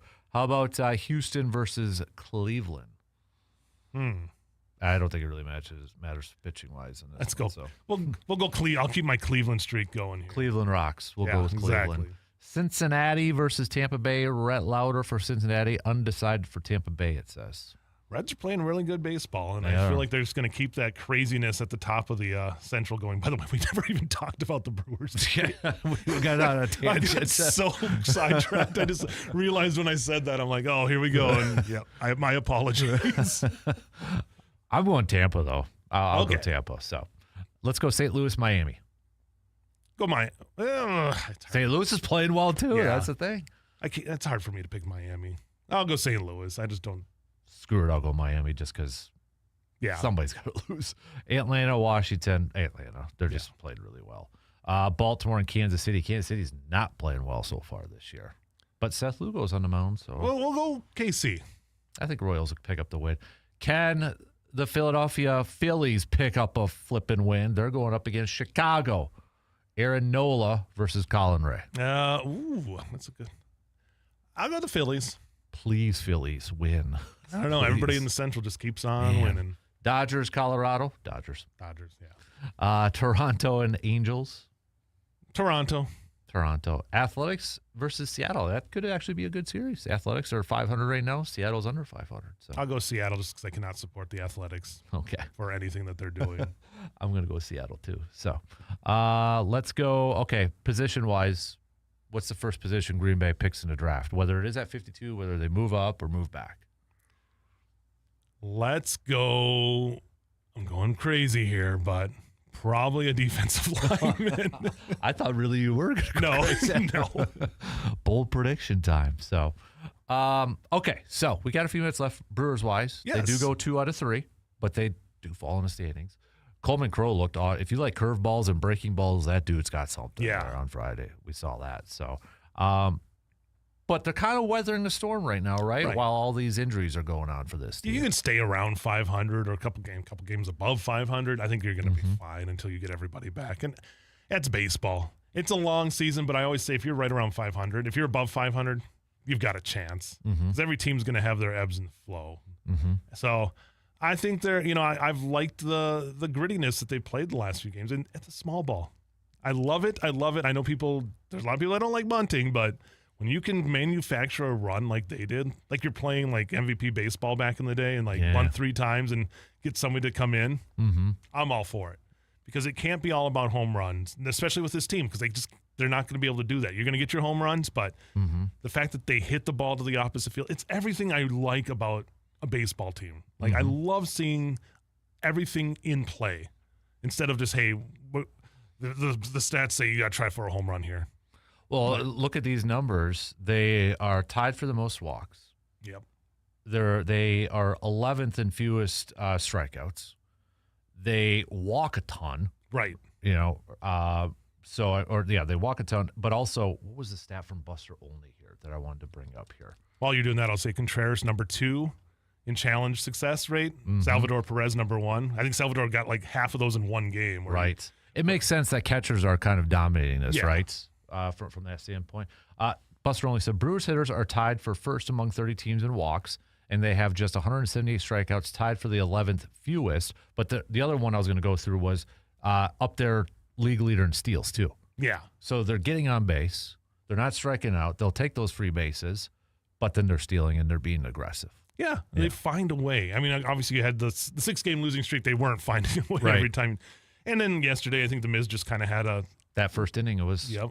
That's kind of been it's been a tough thing for them. They do give up runs early. If they can figure a way to get rid of that, even saw with Woodruff when he came in, gave up that early run. Yep. So then he goes 7 innings and a really good start. Yeah. So I'm not worried at all. No. 92 pitches he had in 7 innings? Yeah. Like, that's great to see for a guy who, is back-to-back efficient starts from him. Yeah. So, all right. Shot clock's going to cut us off here in 30 seconds. So, thanks for hanging out with us. No problem. This morning. By the way, Matt Fitzpatrick, nice win. Love Scotty, but I like that Fitzy was able to kind of give it back to the crowd there after.